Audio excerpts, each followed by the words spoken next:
Okay, Jamie, you're good to go. What's that? You're good to start. Okay. It looks like it is 6:01, so I'd like to call this meeting to order and determine a quorum. Looks as though we do have a quorum. At this time, I'd like to make a motion to allow council members to participate remotely. And Jamie, you need a motion to allow you to preside over the meeting. Okay. All in favor? Aye. And then I need a motion to appoint me as the temporary chairman of the meeting. So moved. All in favor? Aye. Okay. Let's stand for the Pledge of Allegiance. I pledge allegiance to the flag of the United States of America, to the republic for which it stands, one nation, under God, indivisible, with liberty and justice for all.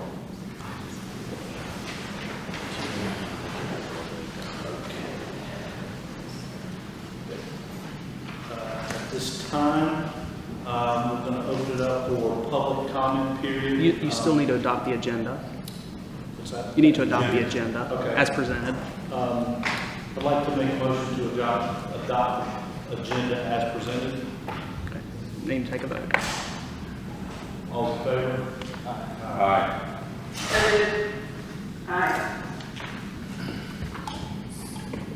Agenda passes. Okay, at this time, we're going to open it up for public comment period. Just to remind everyone, when you come up, to state your name, your address. It's a 3-minute, so we'll have someone that's going to keep a timer. You got 3 minutes to make your statement. Please make sure to state your name, your address, and then after 3 minutes, you're please. Councilman Line, if I may for a moment. Sure. Turn on this so everybody can hear me. If you do plan on giving a public comment tonight, this section is the general public comment. If you're here for any of the public hearings, we just ask that you hold those comments until we get to the public hearing. Yeah. So this time we'll just ask for just general public comment, and then any comments for the public hearing, you can come up at that time. Do we have any listed on public comments on Let me grab the sheets.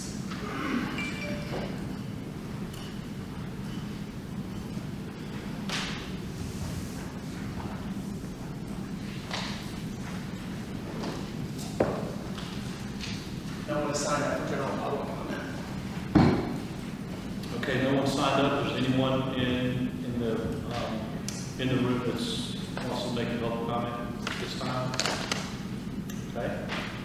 Moving on, we'll go to a very special recognition. Mr. John Jones. I'd like to ask John to step forward. I'll come around here. As I'm walking, I will tell you that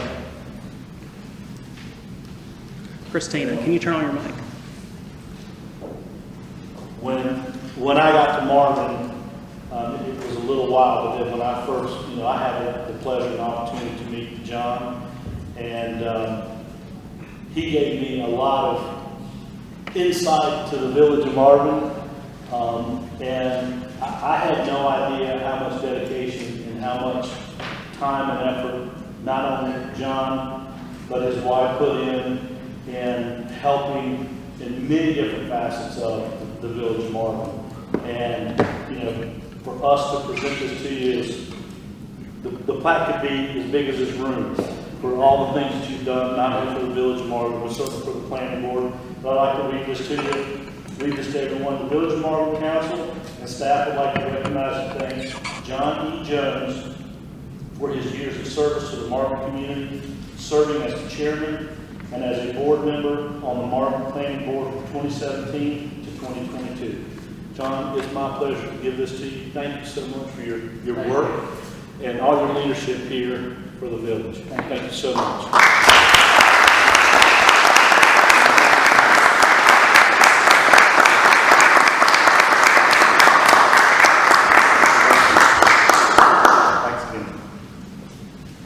Am I going to say something? Yes, please. John, it was a number of years ago when I was campaigning for the first time with, somehow we connected and found that I know you were, you've known Michael for quite some time, and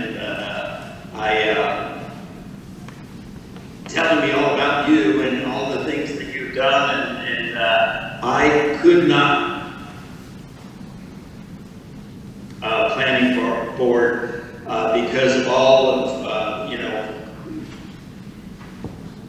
that's I think he's dipping out there for a second. to meet you as I was campaigning and got to know you, and I'm telling you through my tenure here at the village, I truly appreciate everything that you've done for our community, and you continue to look out for it, and you've led that group very well, and I'm just so proud of what you guys have accomplished and how you've helped us with the process. So I can't thank you enough, and we are continually, we will miss you for sure, and we're continually praying for you and your family. Thank you, Mayor. Anyone else like to make a comment? Okay, let's move on to the manager's report. Nothing this time. The planning report. Give me one sec. I know this, I'm pulling up my, got 3 items, just want to kind of give you guys an update. The first one being the Preserve and Cherno Trail. Derek, myself, and the trail builder met out there yesterday with the HOA just to kind of clarify on the approved easements. They are all on board with those changes. The HOA actually signed the easement documentation this morning, and we'll be completing that trail probably within the next week or so. So I'm glad we were able to kind of get all that achieved. Is there any questions on that? Anyone have any questions for Hunter? I didn't hear a word Hunter said. Maybe I can hear you fine, but I can't hear Hunter out. Yeah, we didn't hear anything he said. Can you hear me now? Yeah. Basically, Derek, myself, and the trail builder met out there with the HOA yesterday, and the concerned property owner in regards to the trail and relocating certain portions of that easement. We were all able to get on the same page. They approved those relocations and signed the easement documentation this morning. So move forward with finishing that last portion of that trail, and from my understanding, will probably be within the next week or so. That's great, great news. With the Henry Nesbitt rezoning in regards to that storage facility, if you guys aren't aware, the applicant removed his rezoning application with the county. So as far as we know, that it's dead. It's not going to the Board of Commissioners for consideration. So I just wanted to also provide you guys that update as well. Pulte Park update. I emailed the property manager to request a meeting. Still waiting to hear back. Hopefully, it will be sometime later this month or the 1st of September to get on their agenda to discuss that option as well. Any questions for Hunter? Okay. Next on the agenda here is the road report.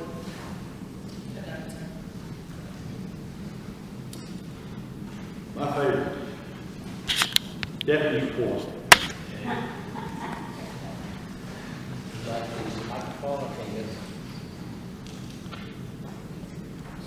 Can you hear me, Mayor?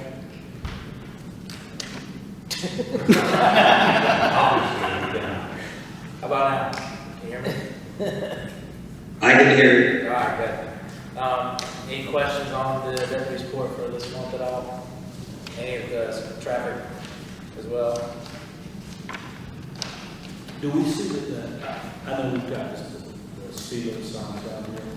Do we see that, or you all see that the traffic, especially when the sun wants to, slow down? Well, I think, Are we getting that to slow I think, me personally, I don't know if I speak for Tommy, but since we've got here, I think speed has drastically dropped, and it's kind of stayed consistent for where we're at now. So, I appreciate it, but, there are probably people in this room that I know for me on WhatsApp. They let everybody know where y'all are at, which is fine, because that's when we're slowing down. So, but just having y'all there and doing what you're doing, so I'll appreciate say, if you it. look today, I don't know if anybody saw us out there, I think we had 8 of us out there. I think we did, what, close to 30 stops in 2 hours, so. And one arrest, so.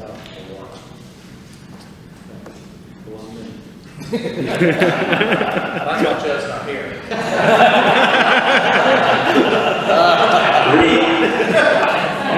have a quick question.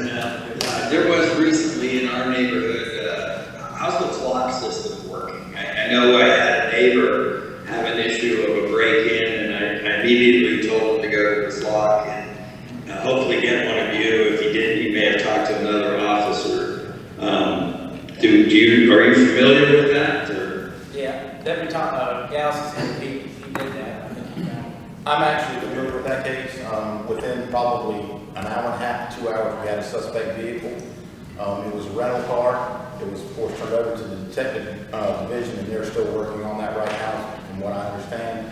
But the flock system is probably one of the best tools that we have as law enforcement.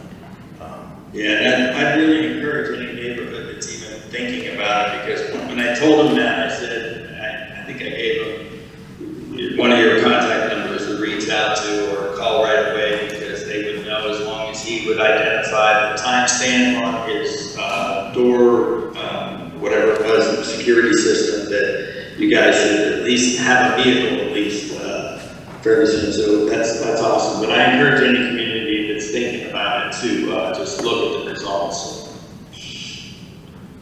And we got our other little tool out there as well, right? Yeah, that just came in, we got training on Thursday to use it, so hopefully that'll be up and running in the community.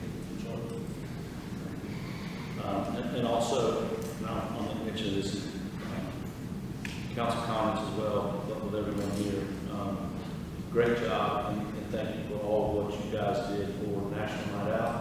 That was a huge success, and to have, I'm going to guess, 400 or 500 people at the National Night Out.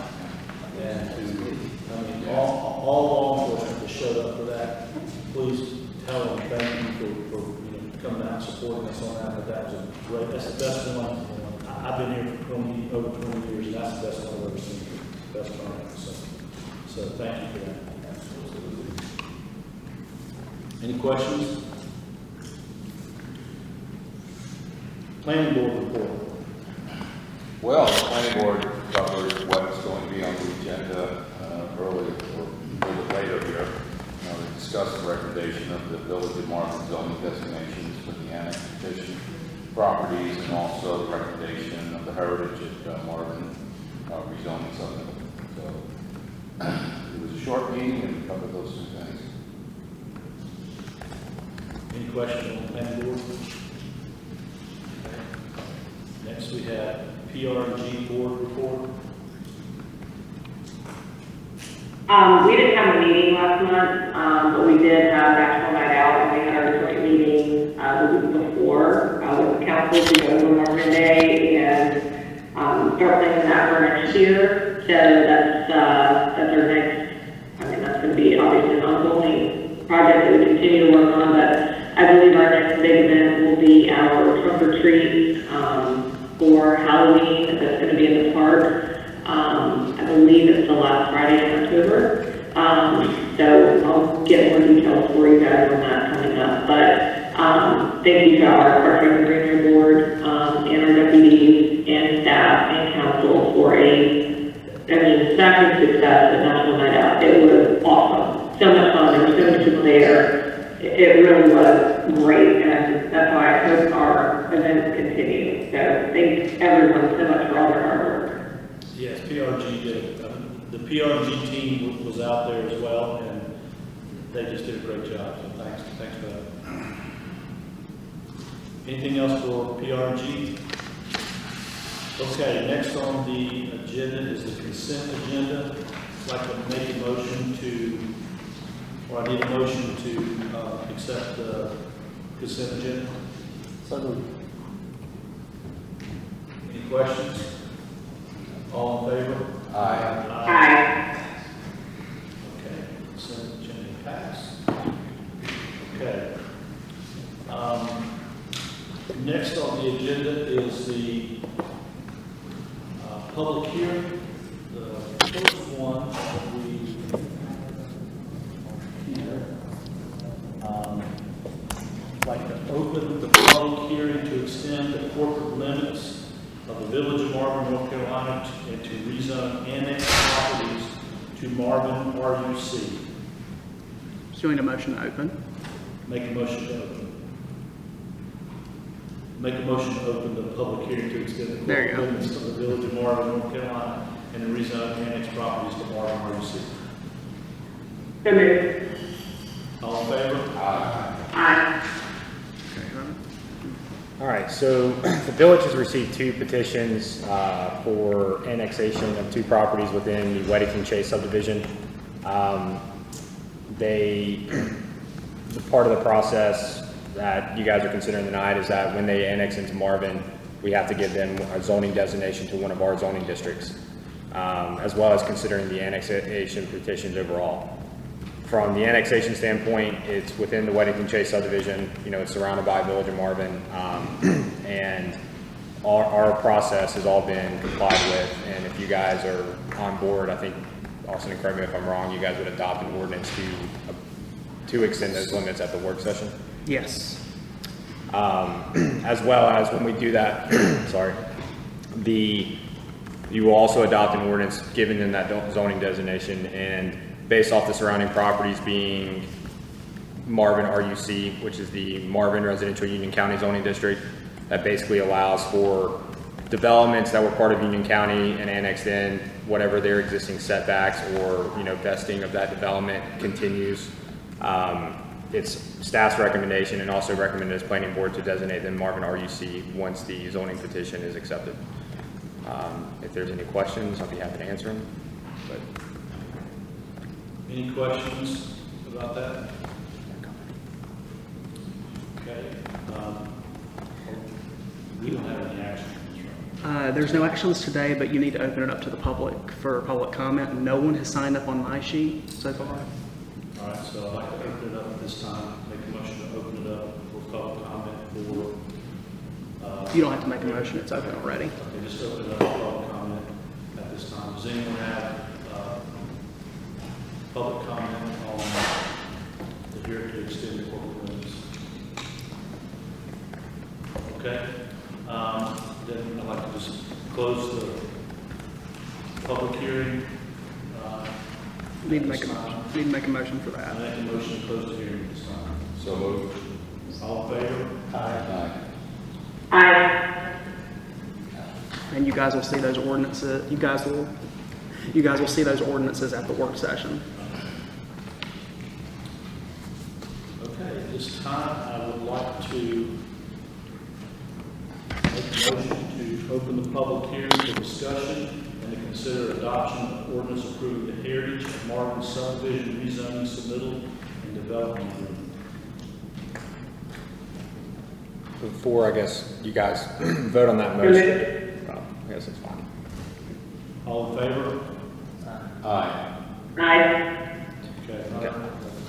So I'm going to present kind of a generic overview of the Marvin Heritage District, because I know there's been some questions from the public on how we got here and some of the background.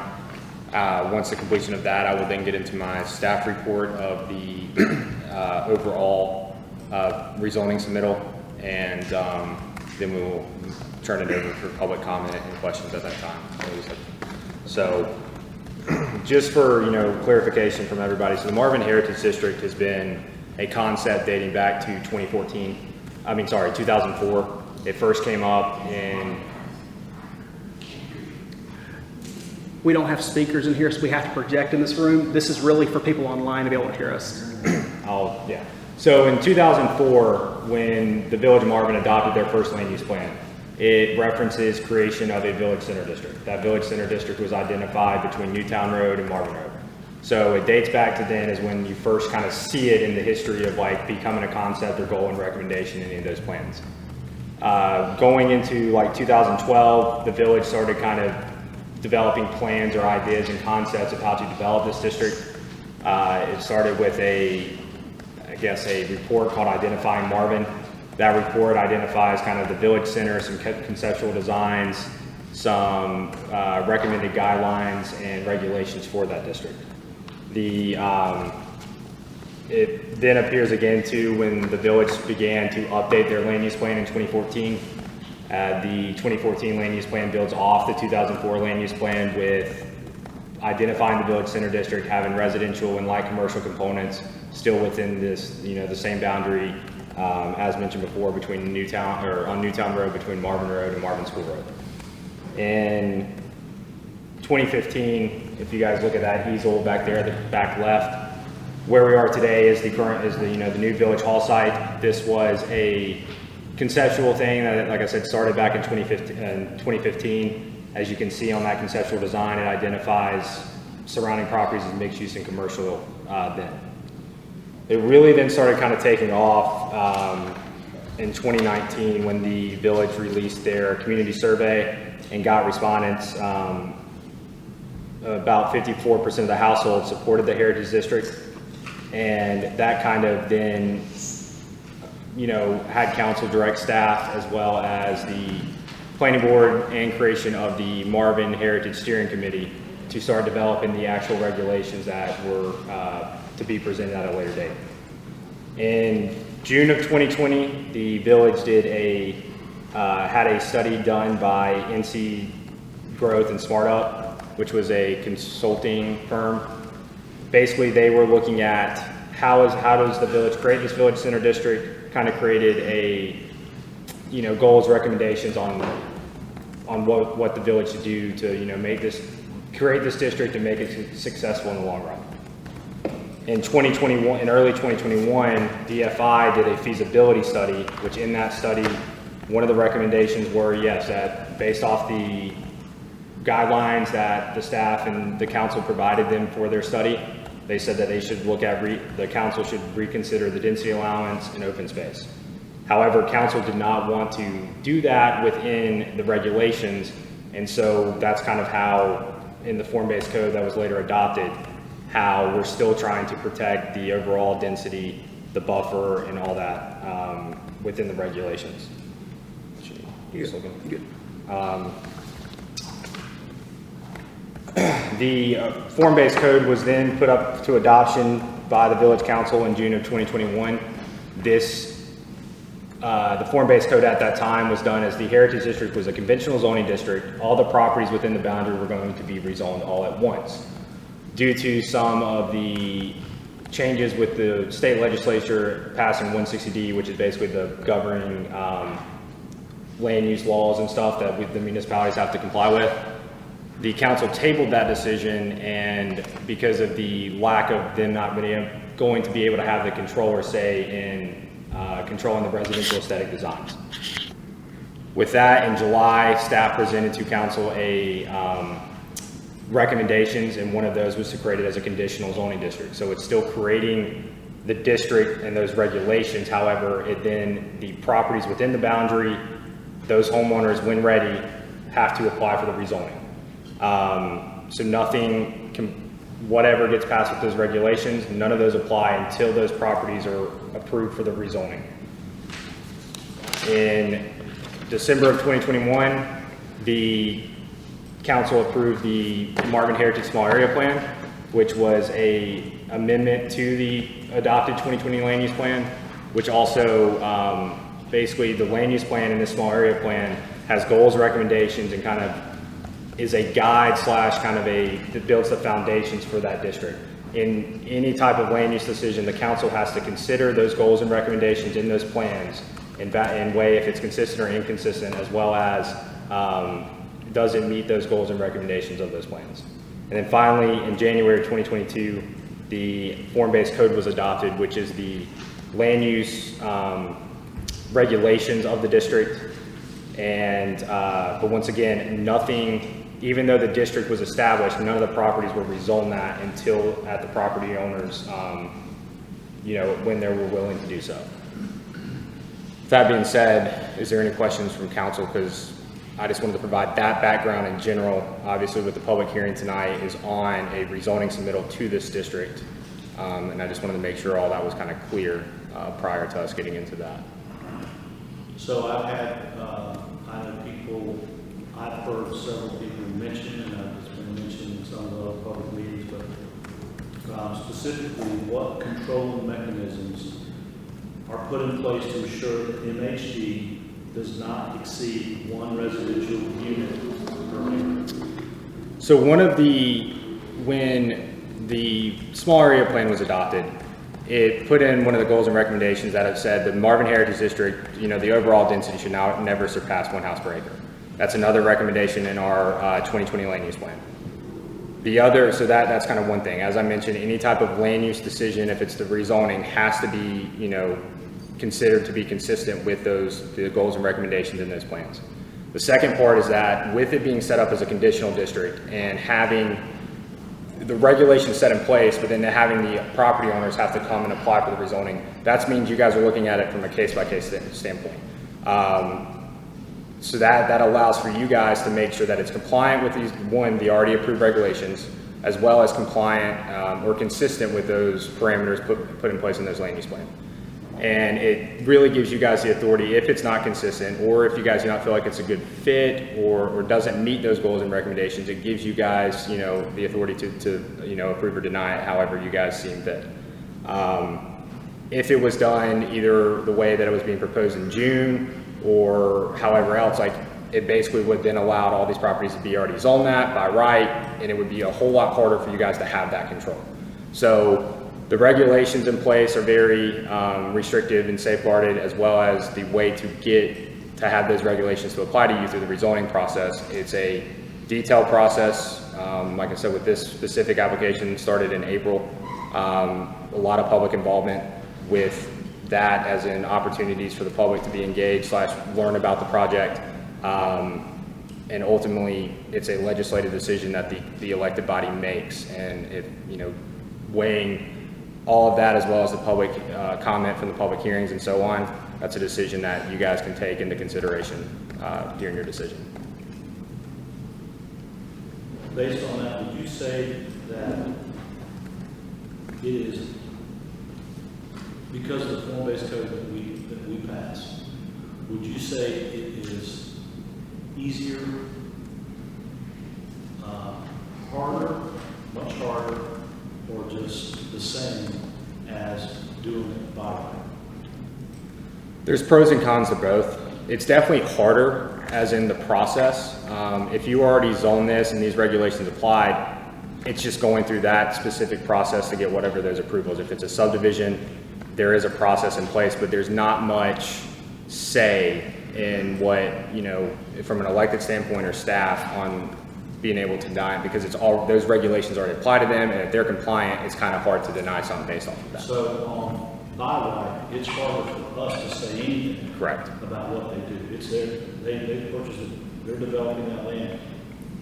They can do clear cut and Correct. One of the differences in this specific application is that, and I'll get more in depth in this in my report, is like their by right submittal was 29 homes, their buffer was less, not getting certain, park or roundabout, land dedication, all of that.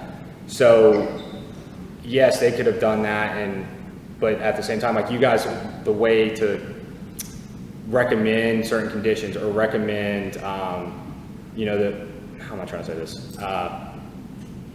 Basically, if they comply, like you were saying, if it's clear, whatever, then they can do that. There's not much like safeguarding we can do with it already being considered by right. With it being conditional zoning, said the applicant would have to submit the application, go through the process, and then it's considered. Those conditions, if it's, a greater buffer, if it's, certain things with, if it's this development or future ones within the district, like those can be mutually agreed upon, and that can all be weighing into your guys' decision at that time. Hunter, can I ask a question? Go ahead.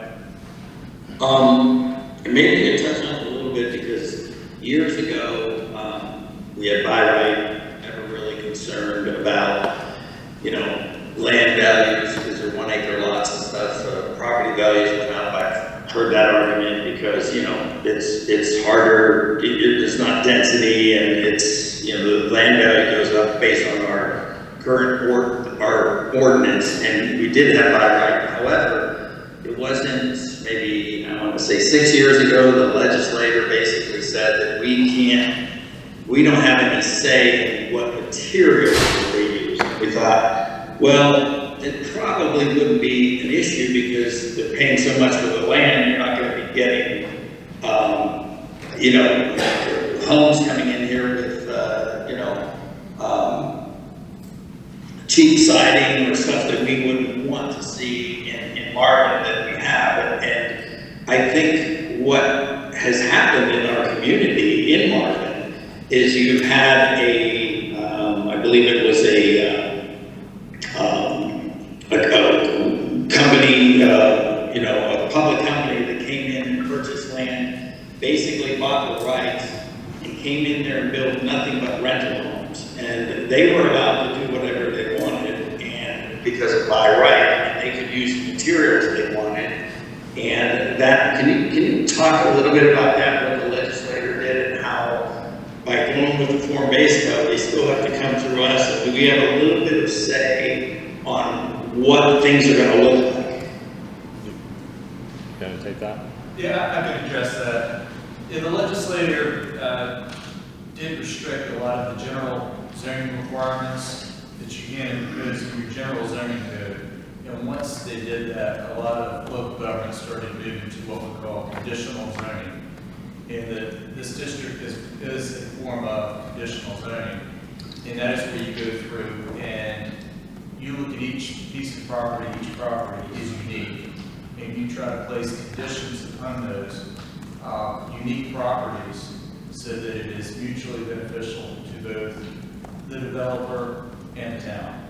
And that's, it's a trade-off, so the developer has to go through a lot more hoops, a lot more design, and you generally end up with more dedications, more open space, and more overall control. It's still a legislative decision. You still have the deference to make the decision as council sees fit, but it gives more flexibility to the village as it goes through the zoning process. But it's a more intense process because they have to submit plans and specifications early on. So you want to have a general parameter for the development. So there's a lot more time and commitment put in early and a lot more control over the end product. Because you're going to know generally what it's going to look like, what parks are going to be dedicated, what property is going to be preserved, and other things that are similar with the development. But it's hard. Yeah. It's a long process. I would agree, it's much harder. Kind of where I'm kind of going with this is that I think we have an example of here right in Marvin of a by right that there was nothing this council could do. And we do, as Joe, as the mayor presented, we really had no say in what that could be done. And we've got a large group of homes that are right down on Bonds Road, it is. And they came in by right, and they did it. And, you know, they met all the requirements. And they came in, and guess what? We've got a whole group of real homes. Correct. So, yeah, and kind of echo what Chaplain said. So even though 160D was passed in 2018 originally, I think, the whole legislation that gave us the authority to regulate like residential design, I think was in like 2014. And if you think about Marvin, a lot of the developments here were passed prior. So that's why you do have kind of a higher quality product in certain areas. And Broadmoor, or not Broadmoor, we'll just maybe, that development, was passed after the fact. So I know that was a kind of a change from you guys on what you guys were used to and really what authority you did and didn't have. And that's what really kind of, halted the original approval back in June of last year, was that all this was kind of brought to your guys' attention again. And you guys wanted to make sure if this was going to be approved, that you guys had the safeguards and parameters in place. And that's kind of where, when staff and with the help of Tom, our consultant, came up with the idea of doing conditional zoning. Conditional zoning from a standpoint like, yes, you have individual conditional zoning districts like Marvin Gardens, Amber Meadows, and Courtyards. Those are their own set of regulations. They applied to be an ICD. They came up / negotiated their own set of development standards, setbacks, and so on. The difference between that and what the form-based code is, so the form-based code already established the regulations, established what the applicants have to comply with, but it's still a conditional zoning where it's a legislative decision, as well as those additional conditions or stuff can be discussed if it's residential aesthetic design, material, as Chapman mentioned, like park, dedicated space, all of that. So it kind of set that, like I said, that guide and the regulations in place where it doesn't have to go through the extent process that Marvin Gardens and stuff did, but you still end up with a better product than you would buy right. So, would you also say that, with every step that this council is taking to protect the residents of Marvin from just someone coming in and developing, whatever they want to develop, because there is still land that's available. The steps that we've taken, we still cannot prevent someone from coming in and purchasing a piece of land in Marvin. And if they have the means, it's a two-part question. If they have the means, they can de-annex and then put whatever they want to because it'd be unincorporated Marvin. That's my first question. Second question would be, do we have an example of that happening in Marvin? Yes, you can de-annex. It's a state legislated decision, and it's a process, but it can be done. And it has happened here in Marvin, and I think the best example, is what the storage units or actually, is it the coal? I mean, you guys might be able to answer that a little bit better. The swim facility and storage. I don't think it was the storage facility that he was free to do because he was always Union County. It was north of there, north of Andes. There was a little piece of property that was Marvin, and the state senator got involved. It was a friend of his developing it, and it went from a Marvin property to de-annexed, and they were able to put townhomes in there. So it has happened. It's not like, oh, it could happen. It has happened. And that's why we always, and before, if you would look way back before when the storage facility was in there, before my time, previous council did not want to work with any of the landowners at all. And he had bought the property at the right price and decided to sell it, and because it was Union County, he was free to put in a storage facility. You see across the street, when you don't have control and it goes to the county, they're not necessarily as particular as maybe we would be. And you see the setbacks right up in front. No planning for garbage. You go look at the Starbucks that's there. You see the garbage all the time. Horrible setbacks. So that clearly, to me, was a sort of a line in the sand, if you will, of where Marvin ended, like right where the stars went. What sets Marvin more than a few storage facilities? It was ridiculous, but that's what you get when you don't work with people, and you either get de-annexed, or if they're free to work with the county and we have no say. I'd rather have a say in everything that happens, especially as we're getting closer to being fully built up, if you will. So pending no further questions from council, I think Hunter's ready to move into the actual application itself and go over that background. Yeah, I had one more question, because I've heard this brought up too. In the 2019 survey results, show people did not want high density in this district. Can you explain why this is not considered high density? So one of that was a result of the survey, as well as that's what the original kind of goal in the 2020 land use plan was, to maintain the traditional 1 house per acre. With that being said, and then the studies that were done after the fact with the DFI and the smart growth, it was recommended, not to increase the density, but try to find flexible ways to still get the housing to be allocated allow, to promote, to basically have, how am I trying to say? To have the housing allocation maybe concentrated, but yet still the overall of the district to remain the same. The whole concept of that is like, once again, if you look at mixed use, if it's Marvin Gardens, it's kind of a similar thing. Like the houses there, they're actually on a little bit smaller lots, if not the same. Setbacks are a little different, but the housing density from just the residential portion is like 1.6 acre or homes per acre. But then you look at the greater concentration, you've got the mixed use component of the grocery store and that, as well as you don't have the buffers and other setback requirements that we already have in the form-based code. So overall, like that's kind of the way we are trying to, once again, with the provisions in the regulations of trying to still maintain that density and not surpass it. I mean, that's all, it's all part of those safeguards. And that's all in the form-based code, because in the form-based code, we have requirements in there that says you must have 30% open space. Correct. And just to kind of move a little forward, I think in this particular situation, I think they're at 40% instead of 30%, so they've gone above and beyond. I think everything in the form-based code, have they not met any of the requirements of the form-based code? No, and I can get into that in my report, but overall it's complied with all that. So is there any other questions on those backgrounds? If not, I can get into that. So I guess at this point, we can open it up for public comment. So again, if you, Yeah, I believe generally we do a format, this is all public hearing, but generally we have the staff presentation first, because it gets so much of the background information that a lot of people would have questions about.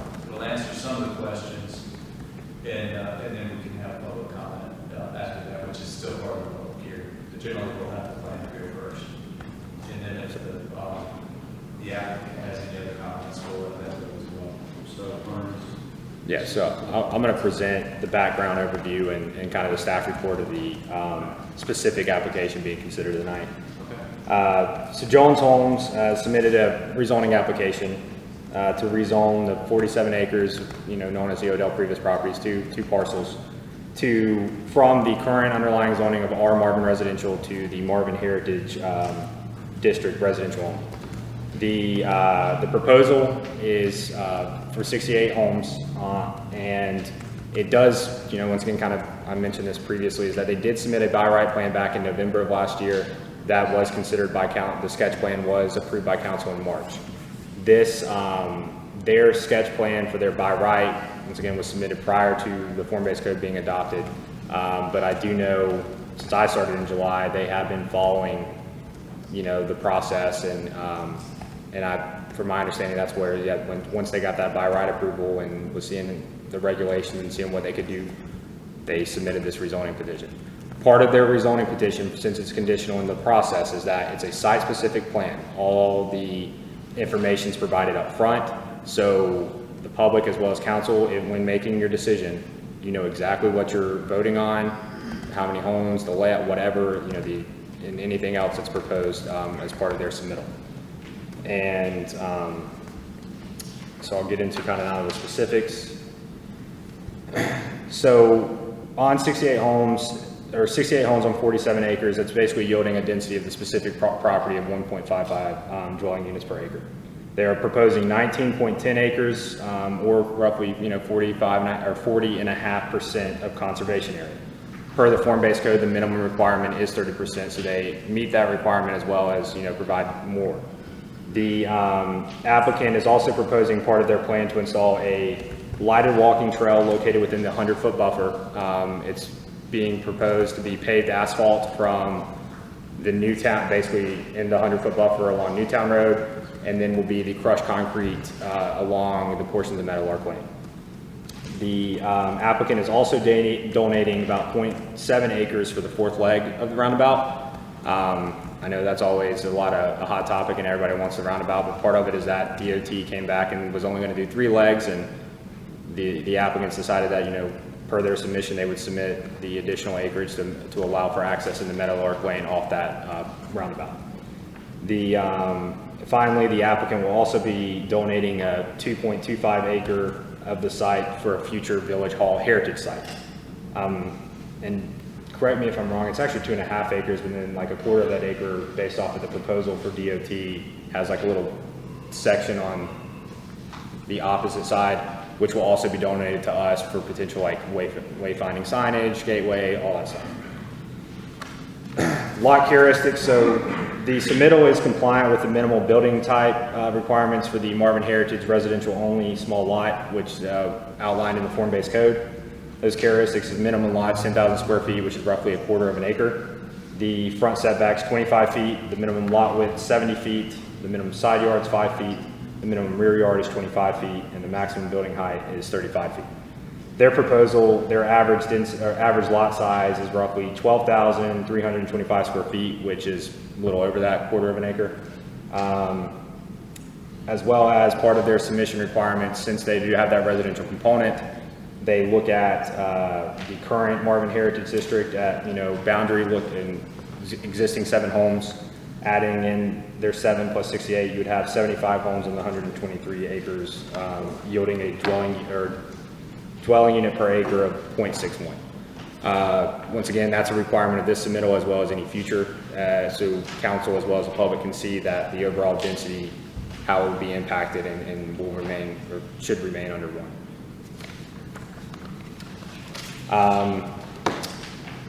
In your guys' memo, or in your guys' packets in my memo, I do have kind of a comparison chart of the other 3 conditional zoning districts previously mentioned. As you can see, like I said, those are individually, those were approved with their own set of standards and density. However, still what we have in the form-based code is more restrictive / does not yield the same output as those 3 developments did. Getting into now their tree preservation, one of the biggest difference between their by right and their rezoning submittal was tree preservation and buffering.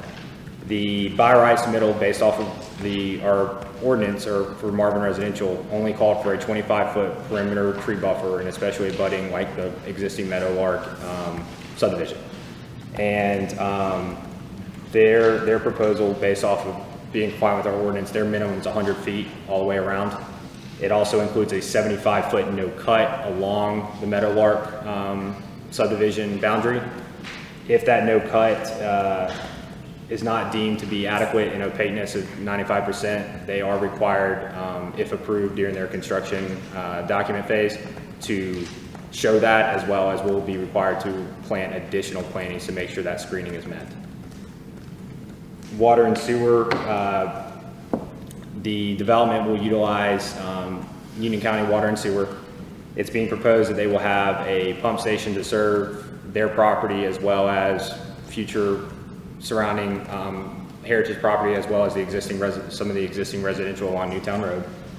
That is due to this only being a requirement as a sketch plan and so on. The full details of their utility will be, if approved, will then be part of their construction documents, as well as will need approval from Union County Water, I guess the Union County Board of Commissioners for their sewer project. Finally, part of the process is that the applicant had to hold public involvement meetings. It's one of the first steps once an application is submitted. They held their first public involvement meeting on April 28th. They had 3 sessions that day. Roughly had about 10 to 20 people.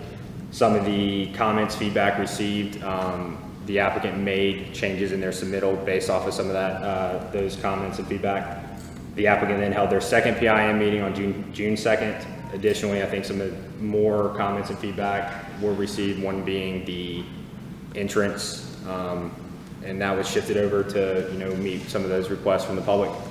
So they meet that requirement of holding those 2 meetings. It then went to, after their second public involvement meeting, it went to Planning Board and the PRG Board. Both of those boards recommended approval with specific conditions. Those conditions are outlined in your packet. Those conditions have also been incorporated into the draft development agreement that will, if approved, will be part of their binding agreement. With that, is there anything with the site overhaul that you want to add? And now we can, as Chaplain is there.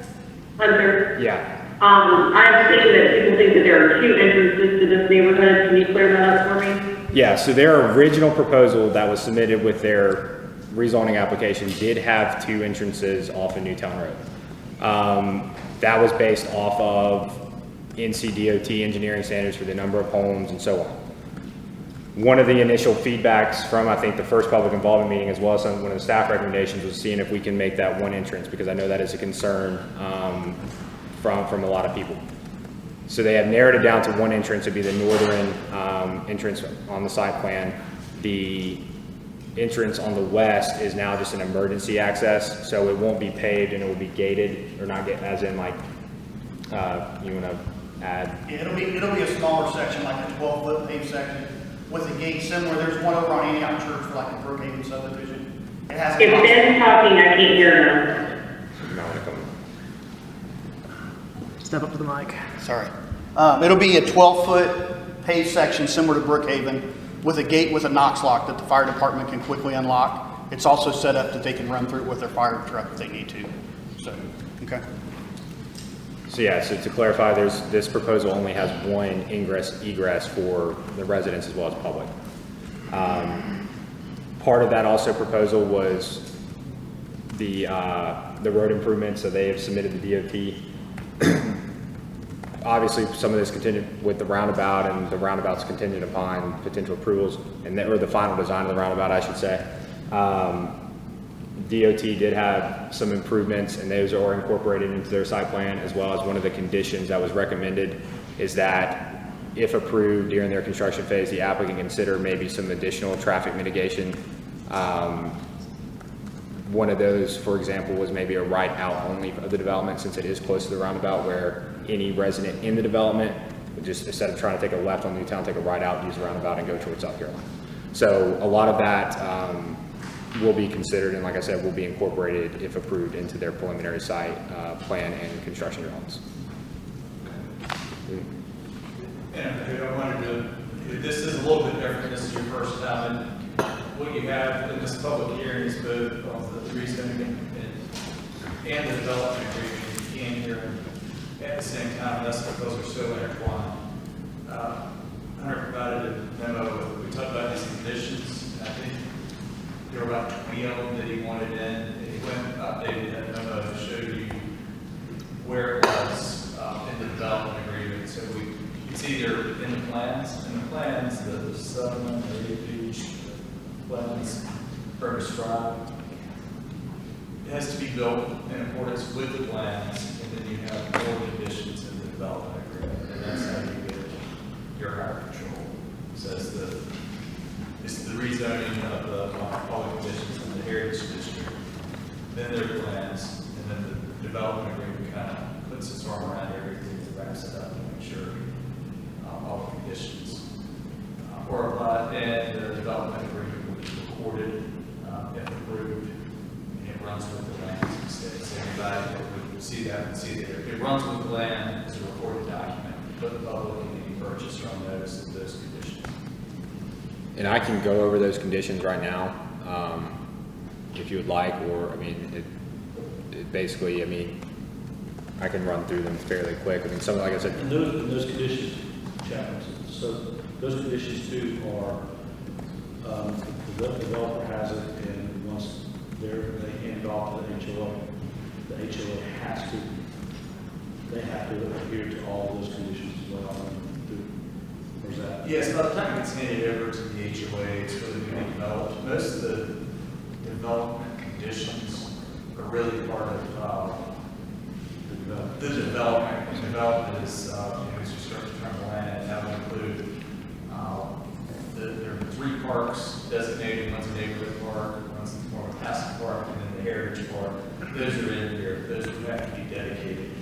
The trail system would have to be dedicated.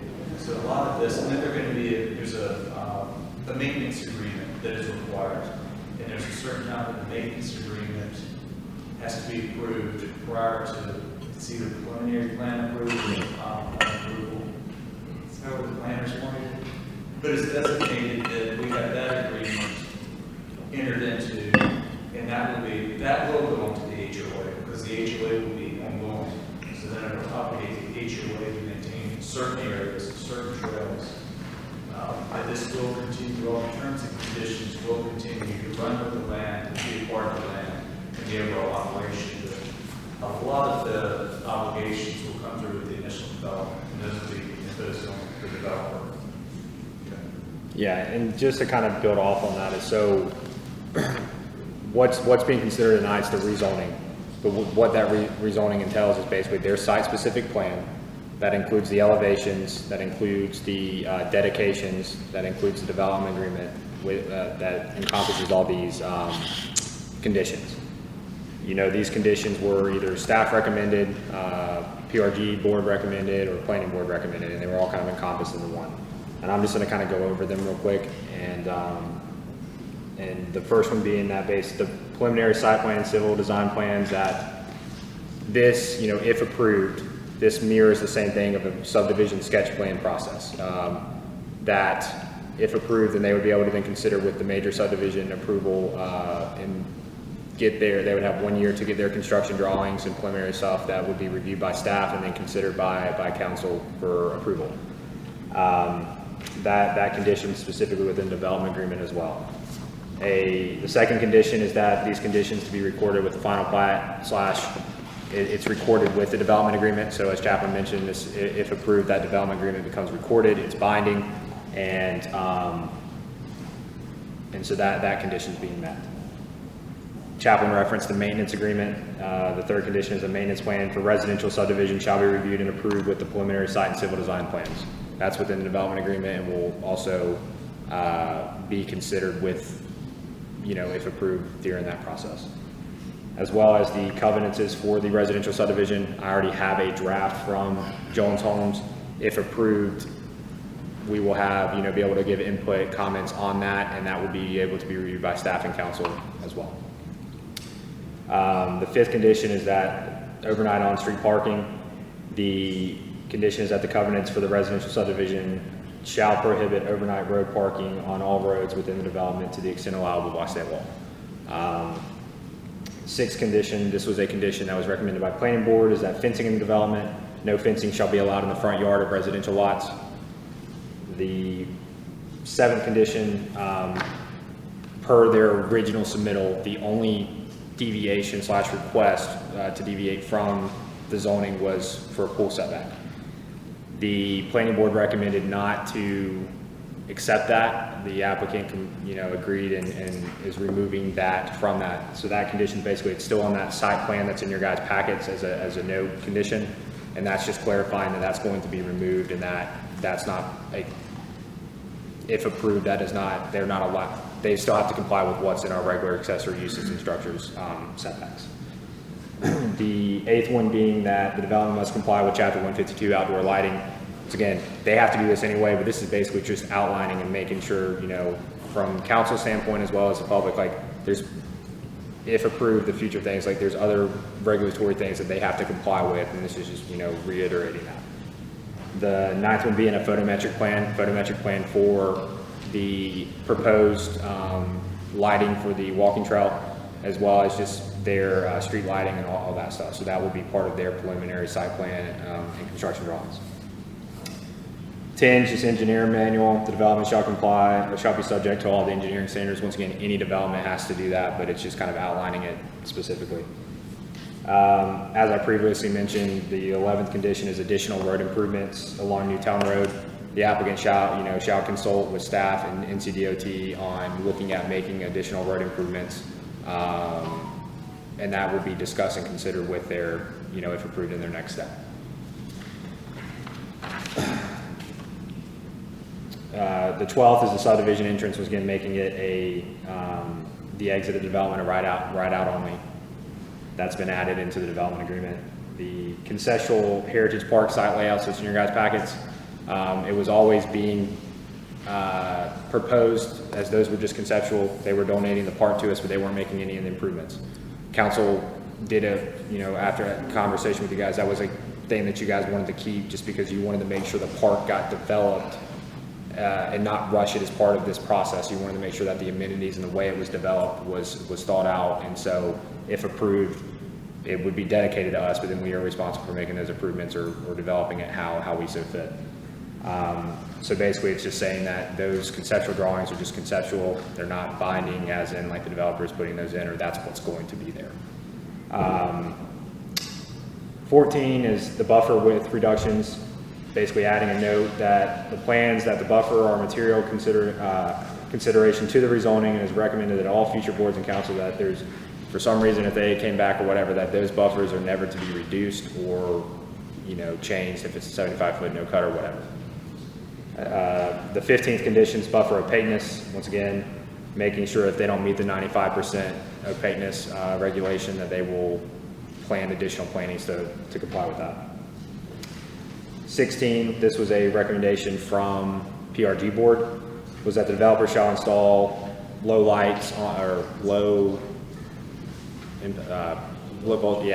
lighting on timers along paths, as well as the path along Newtown would be asphalt and the path along Meadowlark would be crushed concrete. That's also part of the 17th is that supplemental screening for the linear park and walking trail will be provided. That came up with, I think, one of the public involvement meetings, a concern from an adjoining property owner.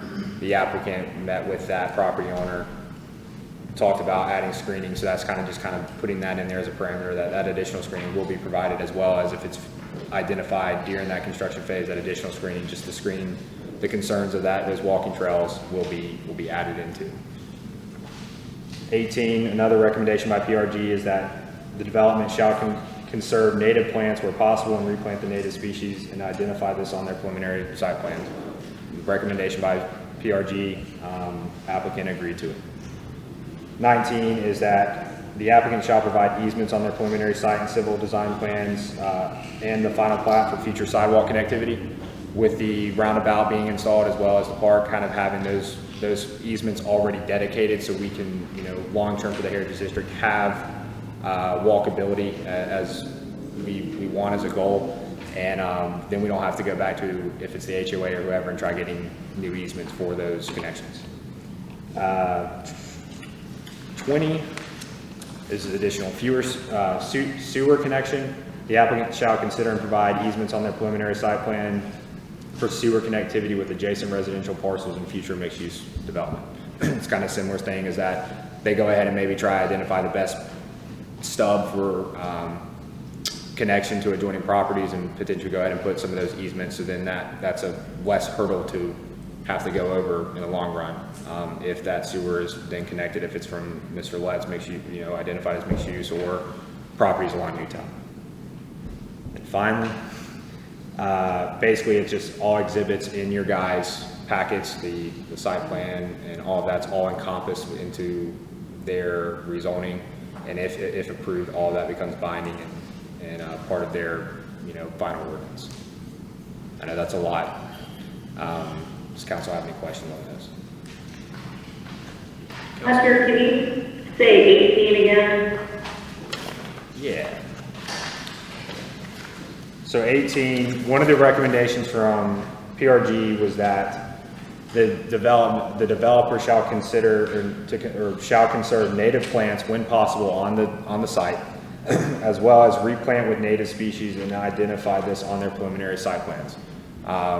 Basically, once again, trying to conserve the natural vegetation that's there, as well as utilize that in their landscaping plans, construction drawings. Okay, thanks.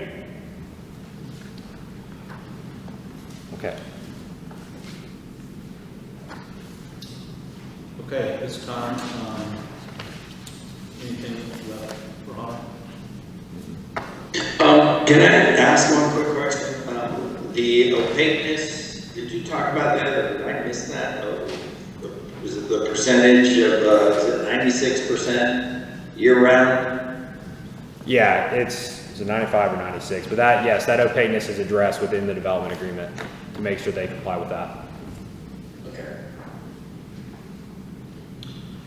All right, at this time, I'd like to open it up for the public to, again, if you want to step up and have a public comment, please let's keep it to We have a timer?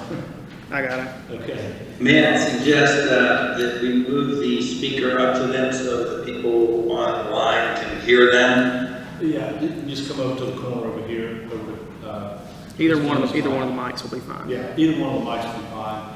And keep the 3 minutes, and then please state your name and your address as well. So, I do have someone that did sign up, so I think we should start with them. Okay. First is Mr. Eric, now I'm going to butcher this, Shocker, it's okay. Schuckner, and it's 608 Whitetail, I believe, That correct? is correct. Eric Shocker, 608 Whitetail Terrace, who's got the clock? I got the clock. All right. Ready? A couple things, just to clarify, I don't know who you are, but it's 54% of respondents, not the household. You said 54% of households voted for that. So there was other respondents to the survey, I just want to clarify for the record. I think there were three. Speak a little slower, maybe turn a little bit so we can hear you too. Woo! Long time. You're good. If you guys are talking, you can talk into the microphone, Is please. the mic on? Restart the You want me to stand Just- on the toes, on the head, what else? Anything else? The timer's been, I can hear you. If you prefer to stand on your head, that'd be great. Let's Well, restart after, the now I time. can hear us. timer has been restarted. All right, so I said 54% of the respondents, not the household. I clarified what he said earlier in terms of the study he said. A couple things I'm against it, not because I don't think you should develop land, I don't think you should. I'm all for the one home per acre. I think people move to Marvin for 3 reasons: location, close enough to Charlotte without paying taxes, great schools, and controlled development. Actually, you guys say that on your website. Those are 3 things that you guys point out, so thank you for doing that. I think if you approve this, and I think it's a foregone conclusion that you guys are going to approve it, so I don't think you guys really want to fight this one. I think you're going to start the road of destroying the character of Marvin. Marvin was formed in 1994 as an equestrian community. Most people didn't know where it was. I didn't know where it was, and I lived in Charlotte my entire life. I moved out here. So, I mean, I hope you guys don't approve it. I think you will. I think if they want to build 48 homes or 29 homes, I'm fine with that. 68, I don't think goes there. And if that's the case and you do approve it, I hope the town council changes the website, which I say, and I quote, Marvin has strict zoning standards with a maximum of 86 homes per 100 housing units per 100 acres, except in cases of age-restricted communities. So I suspect you're going to have to change that tomorrow, because that will no longer be true. That's all I've got. How much time do I have left? Minute, 25 seconds. Minute 25 seconds. So other things that amuse me about the government, I was going to do it all. So this is general comments, but I couldn't do both. I find it funny that the handicap ramp leading to the handicap parking spots is not for handicap use. I just thought that was humorous. I don't know who thought of that. I thought that was kind of funny. That's the first time I've seen that before. Secondly, on the website, one of the village council goals, which I thought was funny, was to utilize the use of logos, communication, mediums, and signage. I have no idea what for what, but it's on there. So hopefully you guys are achieving that goal. I don't know how you're doing it, but hopefully you do. So logos, communication, mediums, and signage. Anyway, I hope you guys vote against this and go back to the 1 home per acre, but I think, like I said, it's a foregone conclusion. So thank you for your time.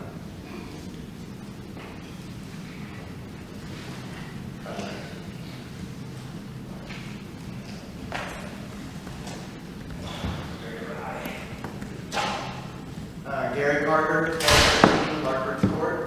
1213? Okay. Yeah. All right, so I have a couple questions and then a couple maybe suggestions. I thought I heard you say that the roundabout was planned for 3 legs and Jones was going to help make there a 4th leg for Larkbridge Court or Mount Lane. Correct, yeah, the proposal that was original, I guess, it was a 4th leg, then DOT came back because of the funding and whatever, and was originally proposed back, Christine, I'm gonna check my date, but sometime in the fall of last year, to only have 3 legs. And it would be a Is ride-in. anyone talking? Point of order. A ride-in, This is dialogue time. This is just public comments. Is that I'll write correct? the questions down. okay, but yeah. Yeah, because Yeah, we're it running out is. of time. Yeah, and that's, I was gonna say that, is that I'll address questions, but real quick is that yes, Okay, so first, thank you to Jones for helping that, because I know we're probably in our neighborhood looked down upon, because we're often part of the people who are here generally pissed off about it, because we have a very special little spot that this could potentially ruin. So, please forgive us for our anger, maybe less than anger. Okay, so one of the things that I questioned too was, I've heard before two things. One is dance with the devil you know, which I believe was your phrase, and you did a lot of talking about that to set up the whole meeting. So obviously you still believe that 68 houses is the way to go. The other reason I heard 68 houses was the way to go was Mr. Polino was looking at trying to make sure that we had enough rooftops to support a walkable community.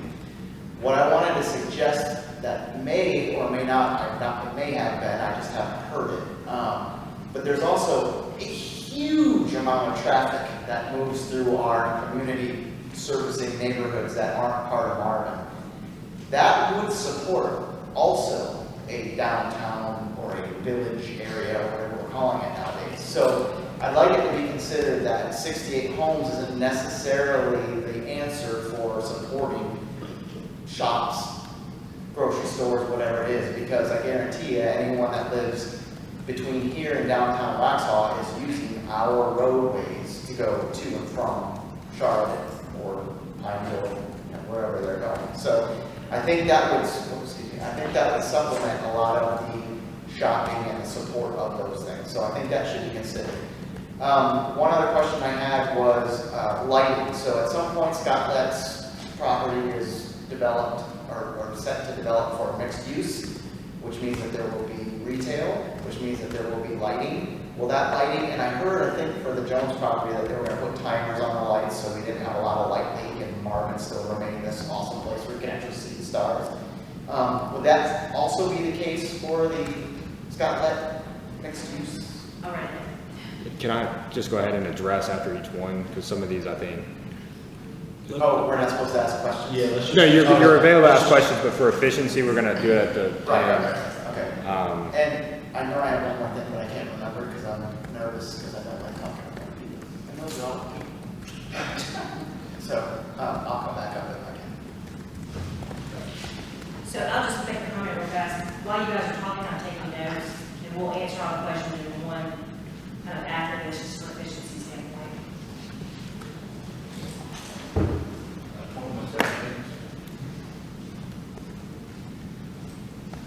Thank you very much. My name is Clayton Laughlin. I'm a former county commissioner, former state representative. The last time I was privileged to visit you guys was in 1996 when I brought you a charter allowing you to incorporate.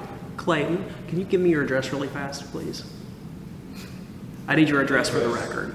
Address, my address is 1313 Haywood Park Drive in that high-density development called Courtyard that you guys approved, not me.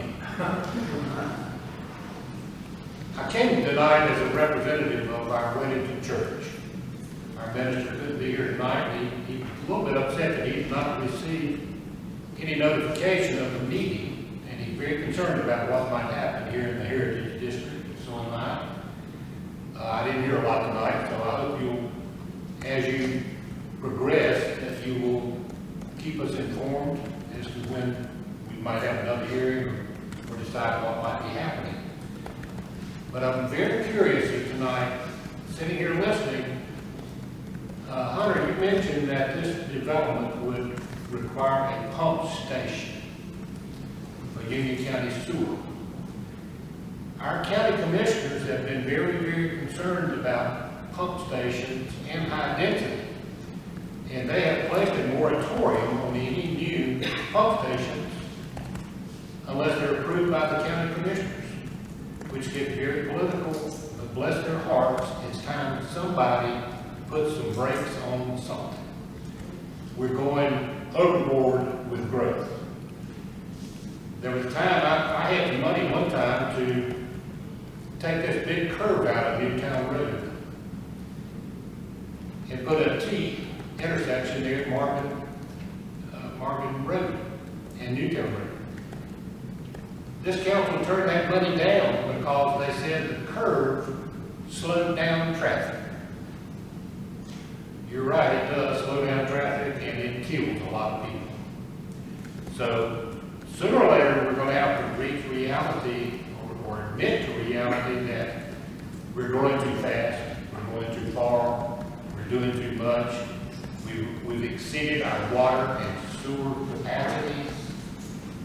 And on these pump stations, I would ask the developer, I'm sure it's your intention to build a pump station and then turn it over to the water and sewer customers of Union County to pay for in perpetuity. That happens every day. We've gone crazy approving pump stations. Back when I was commissioner, we had about 6 or 8, and today we have 80. It's insane.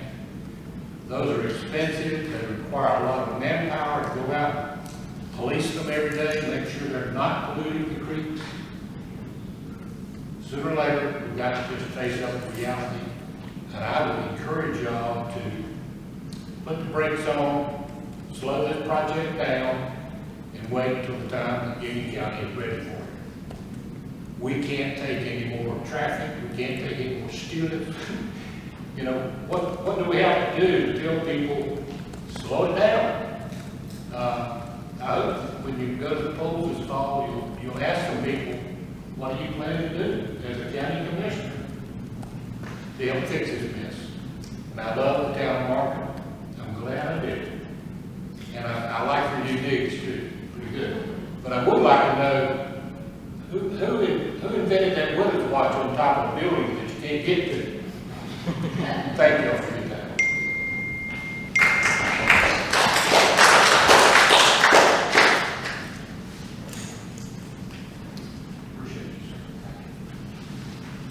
Do you have anything else? No one has signed up.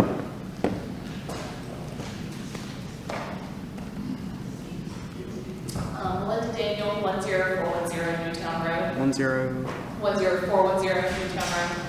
If you're wondering which house it is, it's the one where people always, when they come around, refer to the pasture. So that's where we're located. I would like to note, for the record, that one of the conditions was left out.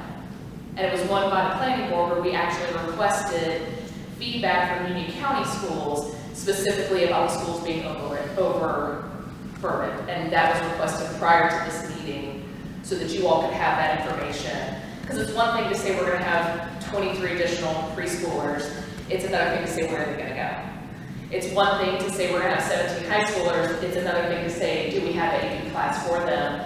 It's one thing to say all of this, and as a member of somebody who also works in the public schools here, I think that that's something really important that we need to consider, and it's one of the conditions that was met here. I think the other thing that I would like to ask here, because we've discussed it at planning board, and apparently this might be a better place to get an answer, is we've gone through all of these things, and I'm thrilled to see everybody here tonight. I've talked with Ben numerous times. He's absolutely delightful. I've been waiting for people with pitchforks, so thank you. Wish you would have also come to the planning board meetings and the meetings prior to this. But I think what's really important too is to note then that we have asked the developer to go through all of these things and to jump these hoops, and we collectively, as Marvin, have put these conditions in place to help protect it. And my question is, what's the recourse legally if we say yes to all of these? Can we actually just say no? Can we just vote no for no reason when we've asked them to do A, B, and C and they follow the rules all along?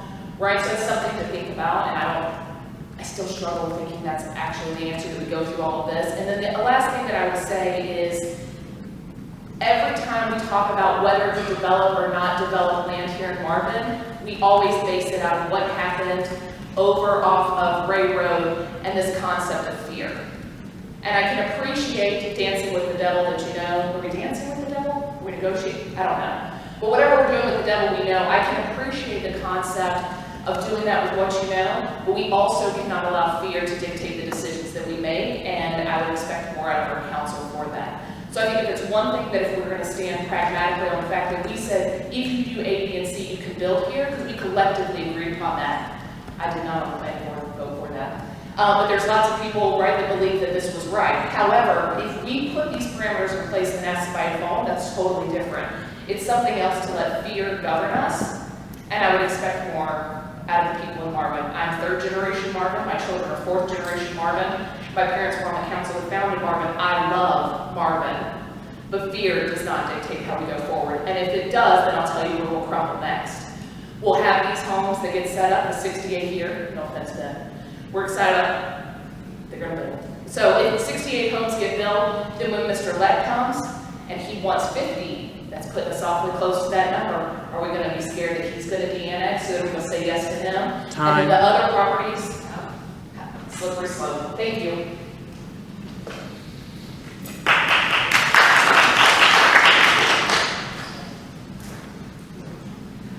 Anyone else we have on this? No one signed up, but if anyone else wants to speak, they can.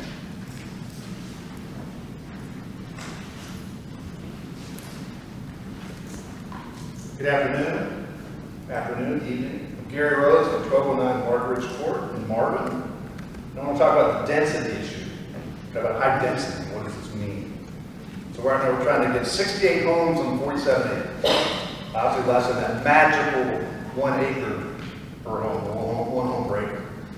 I hear that it's 123 acres, this whole complex. So we put 123 homes on it.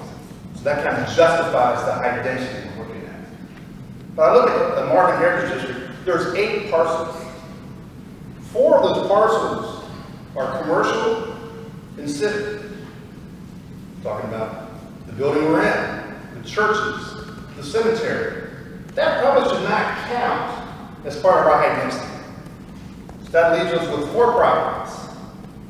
The Odell property, 47 acres. Let's 26. R-Dash is 12. Fincher's 13. 98 acres. Okay, 98 homes. But for the guidelines for the Heritage District, the mixed-use houses, the most they can have is 30% residential. 30% residential. So you back that out. So now you got Odell 47. Let's really 8. R-Dash is 4. Fincher's 4. They're only allowed 30% for the guidelines. So now we got 63 acres to work with. We're approving 68 homes. We're done. There's no more residential in the rest of this area because we just allocated all of them to this one property. When we talk about rooftops for commercial, there's not enough rooftops to make this work. So when we talk about high density, this is what this is. This is quarter-acre lots. This is high density, and that's it. Let's not kid ourselves that would do 113 houses on 113 acres. At minimum, that's misleading. It truly is. Thank you.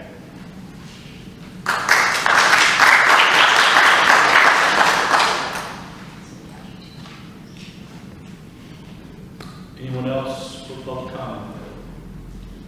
Can I ask one more question? Sure. It was, it was brought up by the former commissioner, but the sewer, the pump station. I did talk to you. What? You need to state your name and address and who's talking. Oh, me again doesn't work? Gary Carter, 1213. I can't see your face, sorry. Oh, I see. Fair enough. Gary Carter, 1213 Larkridge Court. The comment or question, maybe question, so, is about the pump station again. I expressed this last time when we talked. I don't know how people in Firethorn can deal with it, but the creek area where that's a pump station yet? On 6 Mile Creek, is that a No, pump that's station? actually a treatment, so. What is it? Isn't that or it's the transfers where it doesn't get pumped, but yes. Okay, so does a pump station, I guess the question is, does a pump station create the same stench that creates? Because we can smell it in our neighborhood and we're pretty far from that. So when this pump station goes in and is handling a lot of sewage, especially now if it's going to connect to all the other properties around it, is there some way, filtering or something, that we don't end up having that stank in our, I mean, the whole village, when you go to get your ice cream, it'll not be good. This is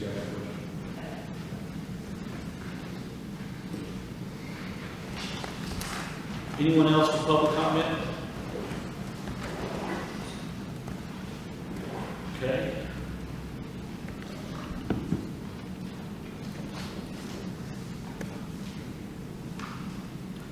Okay, I guess, we can close public comment. You need to make a motion for that. Close the public hearing. Yeah. But, I need a motion to close the public hearing. So moved. All in favor? So before you guys get into discussion and consideration, I do want to make sure these questions are answered or addressed. Do you want to just read them and? Do you want me to read them or do you want me to? No. So the first one is explain the 4 legs and how that the 4 legs associated with the development versus not. Do you mention how, can you just clarify the date from DOT when they came, or can some, either council or you clarify when they came back to us with their new proposal or the design phase and it only had the 3 legs? I'm not prepared to answer that question with dates, but I can tell you the village entered an agreement in 2018 with DOT to construct a roundabout there. I don't know what the design was at the time. I assumed that it was 3 legs and at some point a 4th leg was added. That was operating under the impression that the property owner that the proposed property sits was going to donate the property. Since that time, I do recall some conversations with DOT and the property owner about the property being assessed higher than what was expected. So therefore, the property owner at the time was basically alleging that he was going to require condemnation or us to purchase the property. I say us being DOT and or the village to purchase the property. We stepped out of that process at that point in time.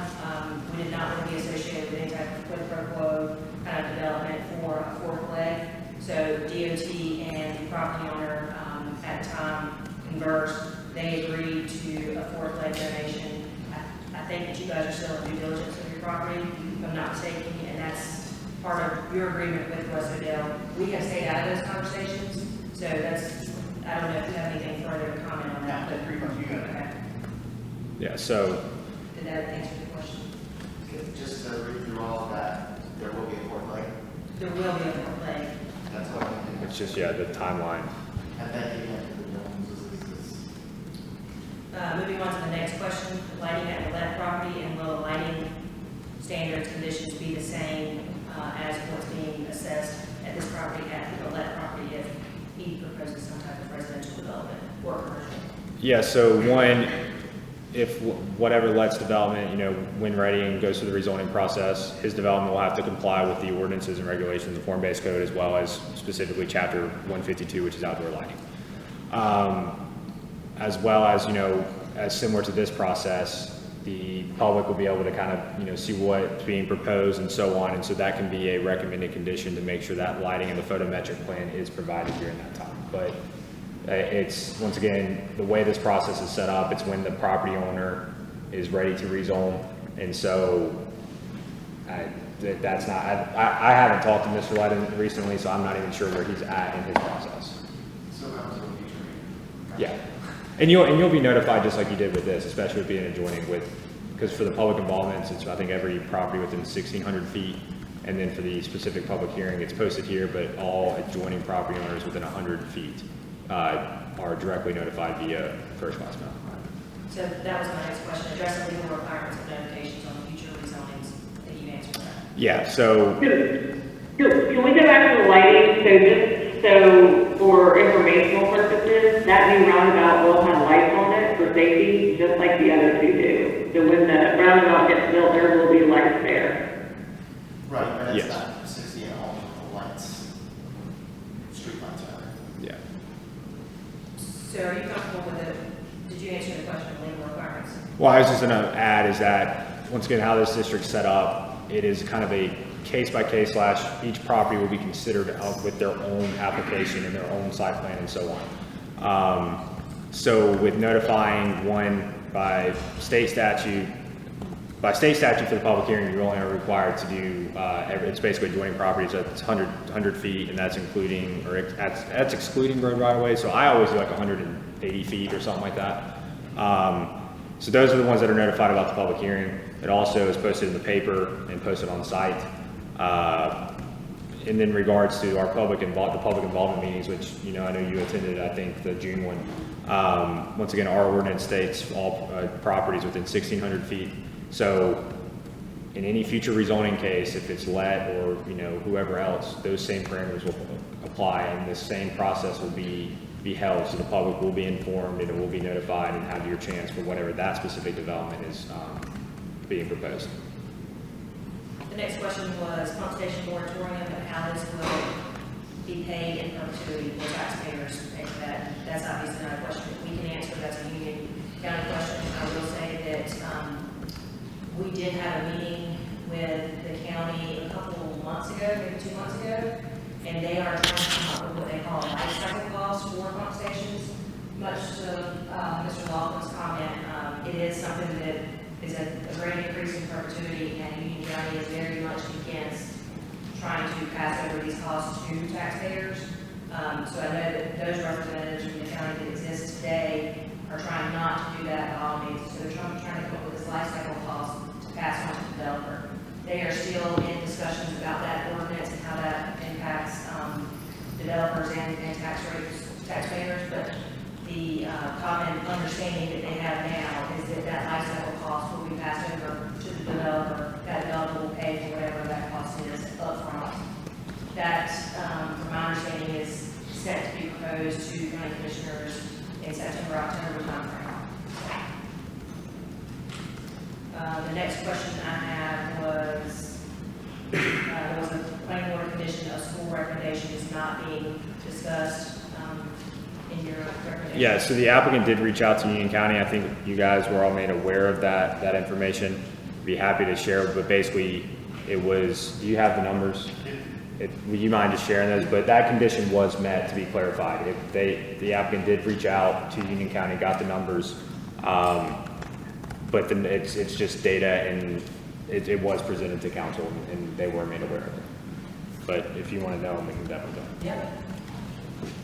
So those numbers from the school district, Marvin Elementary is at 103% based on their calculation. Marvin Ridge Middle is at 101. Marvin Ridge High is at 110.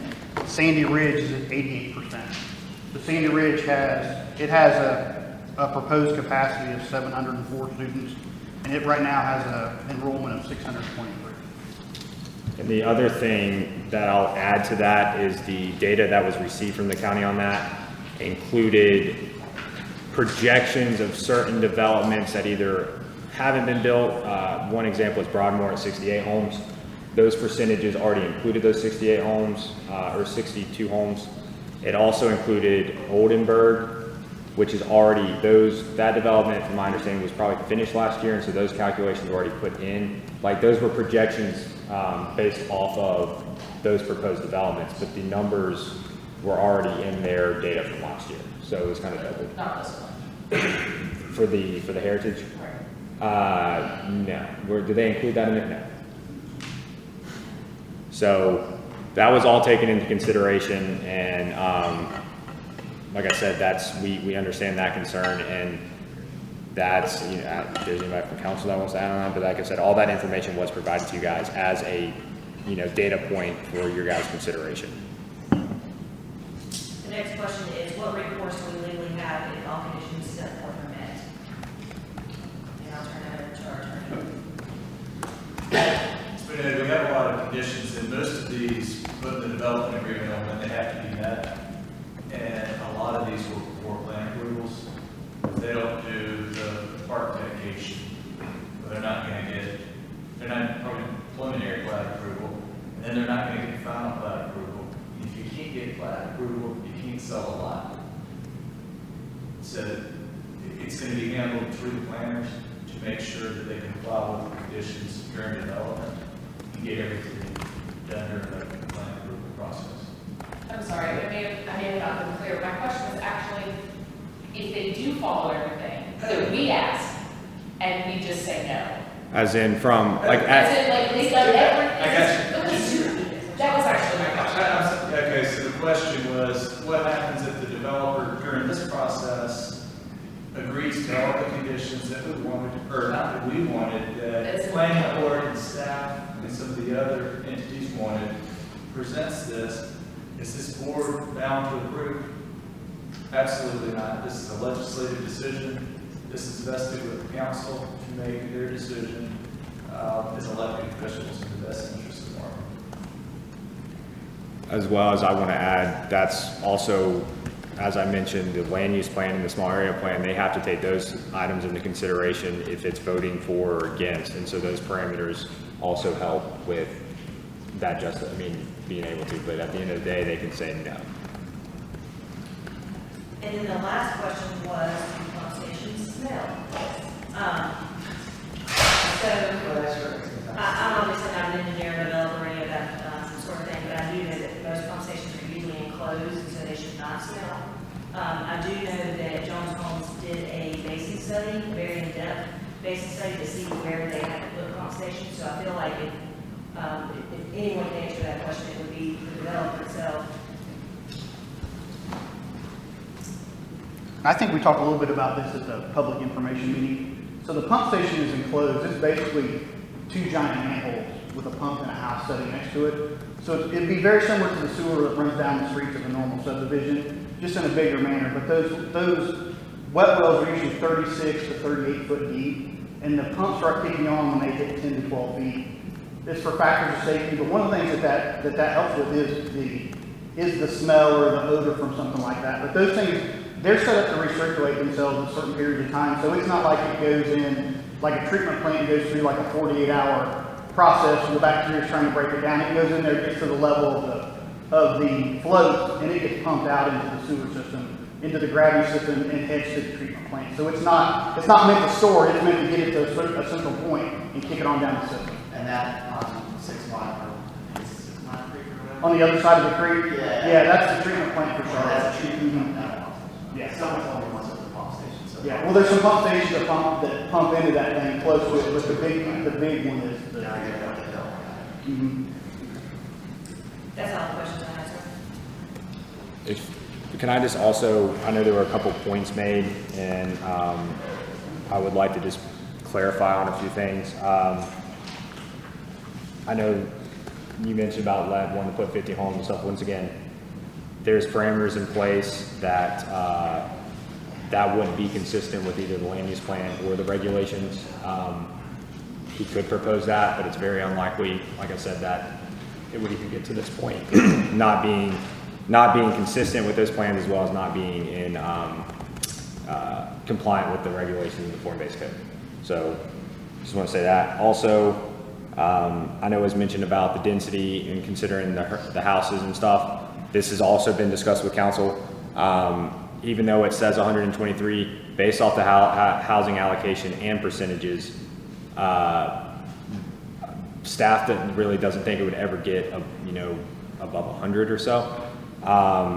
However, the 30% on mixed use, that is a cap. It's also, they then have if a mixed use development's proposed, they have those different lot sizes, but it's ultimately the amount of acreage that can be considered for a residential component on that development.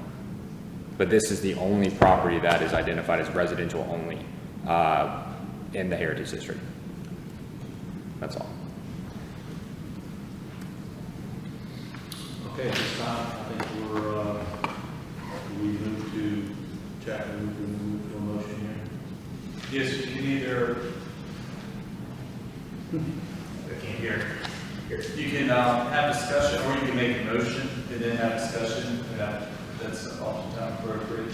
But this is the time for you to talk amongst yourselves, and sometimes I like to voice things out before a motion. This is your time for discussion. Include the motion, and with the motion, whichever way, you do need to state whether it's reasonable and consistent. So there has to be a basis now of why either to grant or deny the zoning is reasonable and consistent. I believe we do have some statements reflecting that. And I can present in your packets, in the staff report, as well as the recommendations. I can go over that consistency with the land use plans real quick if you guys prefer. So I kind of forgot to do this in the staff report, but What point are you on? it's the attached, it's either in the memo under land use plan consistency, or it should be an additional attachment that's, you get it, it should say. I got it, thank you. Okay. So just to clarify, as kind of Chapman mentioned, that the state requires all zoning regulations to be made in accordance with the adopted comprehensive land use plan. Our ordinance also requires that you adopt a statement of consistency. So based off the staff report and findings that the Marvin land use plan and this Marvin Heritage District Small Area Plan designates these two properties as the Marvin Heritage District. It further designates these properties as the residential only within the Marvin Heritage District. The scale of the residential development is consistent with these adopted plans. The residential development is a compatible use due to the surrounding properties and the transition to future adjacent light commercial and mixed uses. The residential density on the specific property is found to be inconsistent with the recommendations of the 2020 land use plan. However, it furthers its consistency with maintaining the Marvin Heritage District overall density and consistent with the recommended housing allocation percentage of the Marvin Heritage District Small Area Plan. Furthermore, this development is consistent with the goals and purpose of those plans by providing conservation land or a fee in lieu for future greenway connections, maintaining rural aesthetics, transportation improvements, and overall economic and community development to the area. That's the staff findings. In your guys' packets, there are, like I said, a draft statement of consistency that if the motion's to approve, that you guys can adopt that statement of consistency along with your motion. So, Chapman, this time we adopt that statement of consistency.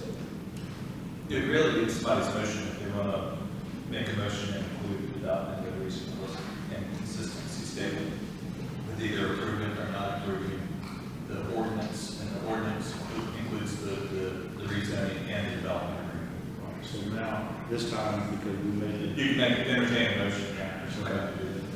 So, back to the details here. So, this time, we would like to make a motion to approve the proposed ordinance rezoning of parcels numbers 06240-005 and 06-225-022 to the Marvin Heritage Residential Only Conditional Zoning District, along with the development agreement containing numerous terms and conditions related to thereto, and adopt the proposed statement of consistency.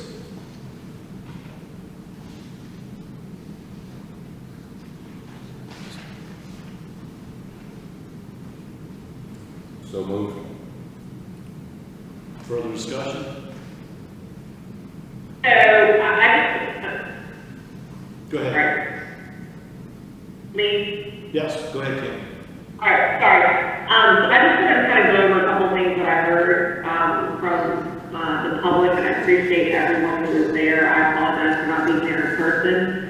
But I do appreciate, people coming out today. Melinda, your comment about you're happy that the horses are there. I'm just happy people are there. I really wish that people would have come, when we were talking about the small area plan, and the form-based code back in, I don't know, the summer of last year, into the fall and into the winter, when we actually approved these things. That really would have been great, considering we probably have had 5 public hearings during this time to get to this point tonight. So I think that, people are saying, oh, we don't know about stuff, and we can't find anything. The public has to do their job too. Come to meetings, come to talk to the council, call me, call anyone on staff, call anyone on council. We are happy to talk to you. We are happy to give you information. So I appreciate those that are there tonight. I appreciate those that called in. So I don't know how else, somebody said, they didn't know about things, they haven't heard about stuff, we are open to suggestions of how else you would like to be notified. We have a website, we have emails, we have social media, we have banners, we have multiple meetings every month.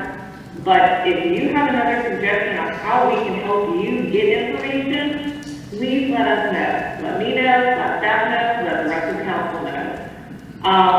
And to the gentleman who said that they came to this council to take out the curb for Newtown Road, that wasn't me, because I let them do it. It wasn't this council. So let's just be clear that that was not this council. Yeah, that's all I wanted to say. Thanks. And as far as if I can make a comment, since 2013, there was a word you were not allowed to say is a master plan, and that became a swear word, and you couldn't talk about a master plan. But I think this form-based code is the closest thing you can get, where you kind of have control of what happens as we finish out Marvin and stuff. And I think if you really paid attention and you've been listening into meetings, to Kim's point, we have been as transparent as we can. We've had and it's tough in meetings like this to have dialogue, to go back and forth where you can only speak. But we consistently, since this board has been in place, has had 2 meetings, a minimum of 2 meetings a month, where you can sit down and talk to us, and you can specifically request a council member where you can have that dialogue. I know a few residents showed up on a regular basis, and I appreciate that. But I believe we really did our due diligence. I think the comment that was made that you need rooftops, I mean, we're not experts in this. We were listening to the experts, which were telling us we needed the rooftops. In fact, what they were suggesting was way more than what I think we would ever accept or where we would accept. But looking at this, I believe we've truly done our due diligence in trying to figure out, okay, what's the best way that this all can come together and we can create something that we're all going to enjoy. I mean, and I will tell you, the comment that was made, why you moved to Marvin, is I think a lot of the council members that are sitting there today, including myself, moved to Marvin for the same reasons that you all have and stuff. We're trying to protect it, and this, we felt doing our due diligence was the best way to, this form-based code was the best way, given what is left and what the state legislature allows us to do to have a say in what happens. Chair, one more comment. I heard someone say that we needed to put the brakes on, slow this thing down. This has been on our land use plan since at least 2004. This is not something that is being rushed. We are asking the experts on who does these downtown developments. We're getting the right information. So I want to make it very clear, and I think the board heard back on the timeline was the very first time that we can find it. It could have been earlier than 2004. But this area has been identified to be some sort of downtown district.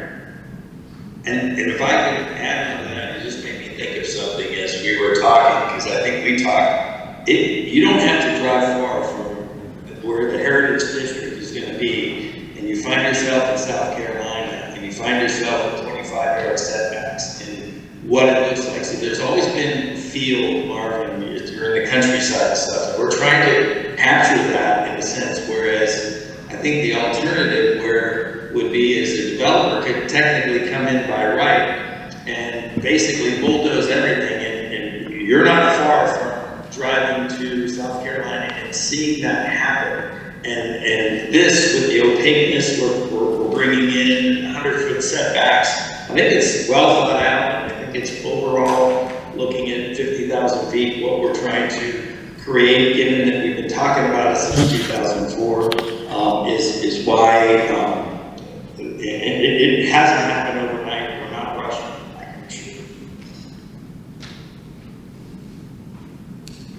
Any other comments from council? Just a quick comment from me, and it's probably just kind of adding on to what the mayor and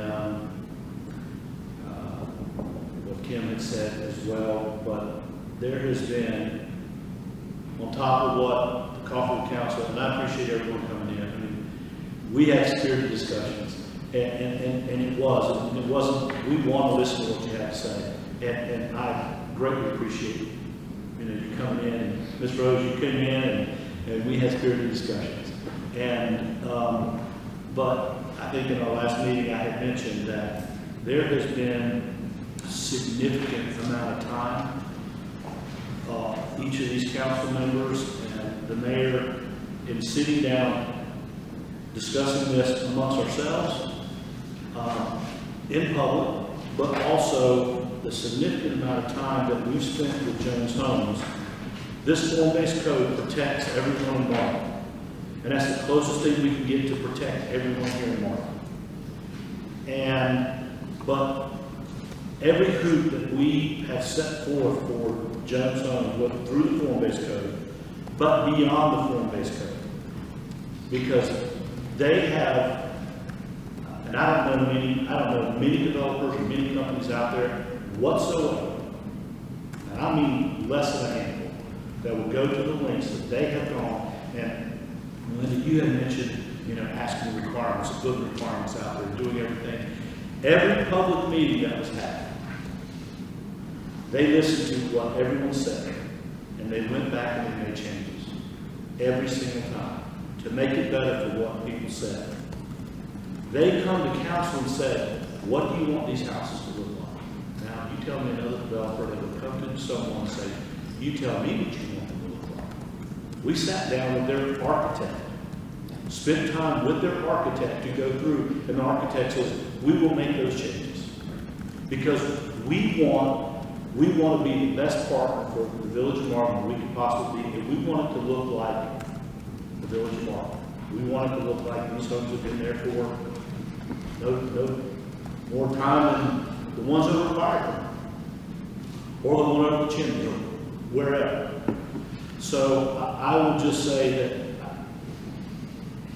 that I know you haven't seen it, but there's been an enormous amount of time staff has gone through dealing with Jones Homes. Council has gone through and considering everything. We have beat this to death, and we've taken great lengths to come to this point. But again, to Councilman Vandenberg's statement, this isn't something new. This isn't something that was just thrown upon us and we said, okay, let's look at it and vote on it. This is something that's been going on for years now. And the one thing that I haven't heard many people talk about, and indirectly I have, the person that owns the land. They're selling.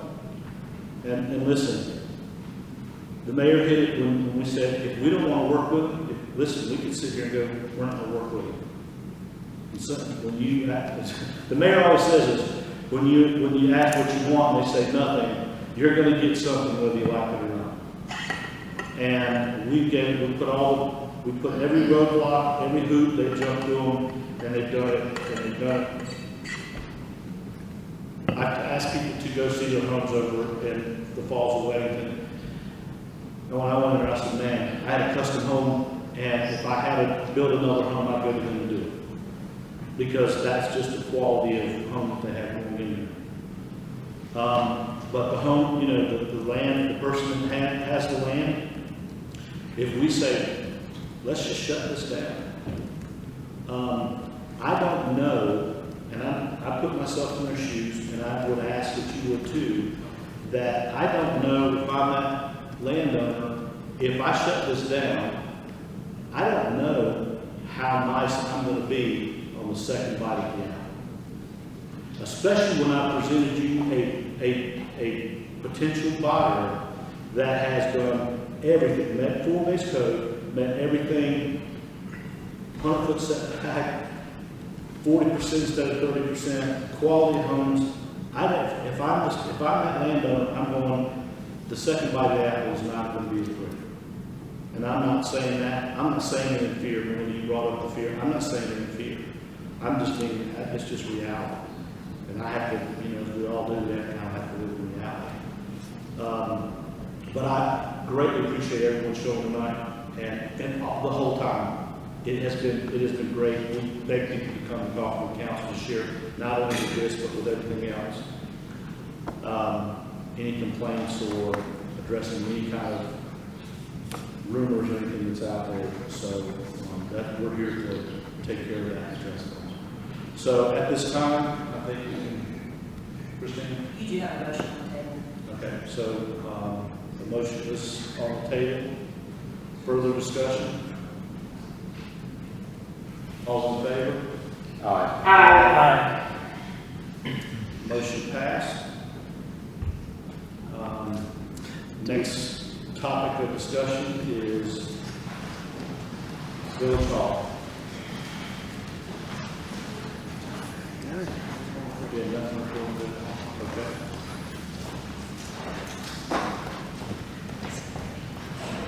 Christina, nothing on the acoustic panel? She's seeing people out. Okay. We'll come back to it, that's fine.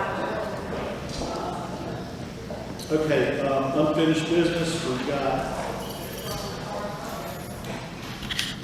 let's see. Discussion of the expiration of the COVID-19 state of emergency. Let me turn on my mic here.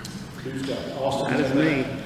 Just really briefly, I told you all of this at the last meeting. This is just a reminder. The COVID state of emergency ends next Monday. You guys will then be bound by the policy previously adopted by the council to attend in person. And when you do wish to be remote, it is under limited circumstances. You either have to be sick, be more than an hour away from the village, or An hour away, is that walking or driving? we'll go with as the crow flies. But if you are going to be remote, you're supposed to let me know at least 8 hours before a meeting. It's just an accountability mechanism. And once in the meeting, you don't count towards a quorum. So if we need one more council member to have a quorum and you join online, you don't count. And your vote capabilities are limited, because you're not allowed to participate within quasi-judicial settings, closed sessions, or anything that is considered confidential. Okay, but we can still vote, just not on those 3 days. Correct, but it's limited, and we can discuss this further, but on bigger votes, like something like today, you probably want to be in person, with just the way that things are lining up. But that is correct, with your current policy. One last thing I'll say is this is the last WebEx meeting. Follow next week, we will be moving to YouTube Live, if I can get that up and running. So for the public, just as you all are to be here in person, we are expecting the same of the public. If they wish to make a public comment, they'll need to attend in person or send their comments in. But people will still be able to watch from home on YouTube. Okay, good. Huh? YouTube is a paid station. What'd you say? YouTube is a paid station. You get paid to perform. Oh, well, we're not going to be making money from our YouTube channel. It is. Yeah, I feel bad. No, we're not. We're still in open session. Does anyone have any questions about the state of emergency? Anything going forward? I didn't understand a single thing that was said here, so. Okay. Thank you, guys. Thank you. Okay, next we've got new business, consider appointment, let's see here, we've got consider appointment of applicants to the wayfinding and branding committee for the duration of the project. Okay. So far we have had 4 applicants to the Wayfinding and Branding Committee. Derek Durst, who's our Public Facilities Manager. We have Christina Culp and Bob Nunnenkamp, who currently serve on the PRNG board. And we have Jake Failing, who serves on the Marvin Heritage District Strategic Plan Committee. Jake previously asked for more information regarding the time commitments of the committee, so I've sent him that information, and I'm waiting to hear back. So I'm temporarily just pulling his application from consideration tonight, but I am asking you all to consider appointing Derek, Christina, and Bob to the committee. How many So positions are there? There's 5 positions. 5 positions, Yeah. okay. I'm just curious. Further Don't worry about it, Andy, I got you. Further discussion? All in Who favor? made the motion? Hold on, who made the motion? I did. Bob Okay. Sorry, Bob, I didn't hear you. did. Okay. That also got taken care of, right? We're good. Okay. The next one is, consider approval of AMT asset inventory survey at a cost not to exceed $30,000. We need to go get our manager. No, see, I want me to handle this. Okay. So, basically, this is what we talked about. So this is the second piece of what we talked about at the last meeting. This is like the, you guys look at your, memo. This was talking about like what was under the roadway. So like pipe. So if something fails, we just kind of fix it when it comes up and when it happens. This will give us a study of where our weaknesses are and how to better plan for that. To the tune of, like $27,000, $27,900. Then, and standard is not to exceed 30,000. Well, I understand that, but the lump sum fee is $27,900, I think that's a little bit more. I still don't think we can do this. I think that's a giant chunk of money that we can use somewhere else, and we can fix it when stuff comes up. That's me. And how many people are in the audience right now? None. 0. That is my point, and I'm gonna say this on the record. When we have meetings and things are going on, this is why people are uninformed, because they get up and leave. Bulldozer's not in the backyard. Well, And they'll leave when their pipe breaks and they wonder why we didn't do a study on it. I for one think that the study is a useful tool to help us plan for potential failures in our system. For funding, for one, budget for that, but 2, potential disasters. If something were to break, what could possibly be down the line from that could be potentially impacted, such as somebody's house if something were to blow out or whatever. So I feel like, yeah, it is a lot of money. $27,000 is a big chunk of money, but I think that it could possibly save us that much or more in the long run if we know what we're dealing with. Because as Joe always points out, in today's dollars spending to fix things, if we know that we have a potential issue, we fix it now before it becomes a major issue down the road and it costs us a lot more money. So that's my 2 cents. Hey, Kim, I'm not disagreeing with you on this. My only thought when I left and started thinking about this, if we have this survey and we have the ability to go to the state and have the state or someone else, some kind of, we can drop it in some bill somewhere because we know it's there, and let's just say it's an issue that would cost us $100,000. Now, we're not going to sign up to do that. However, if we know it's there and we can pitch it to David or to someone on the state level to throw it in the bill to get it fixed, would that be something we should know or think about? I mean, if it's our road, there's something to do, think about it. Right? Yeah, it's just our weaknesses. It's what we know.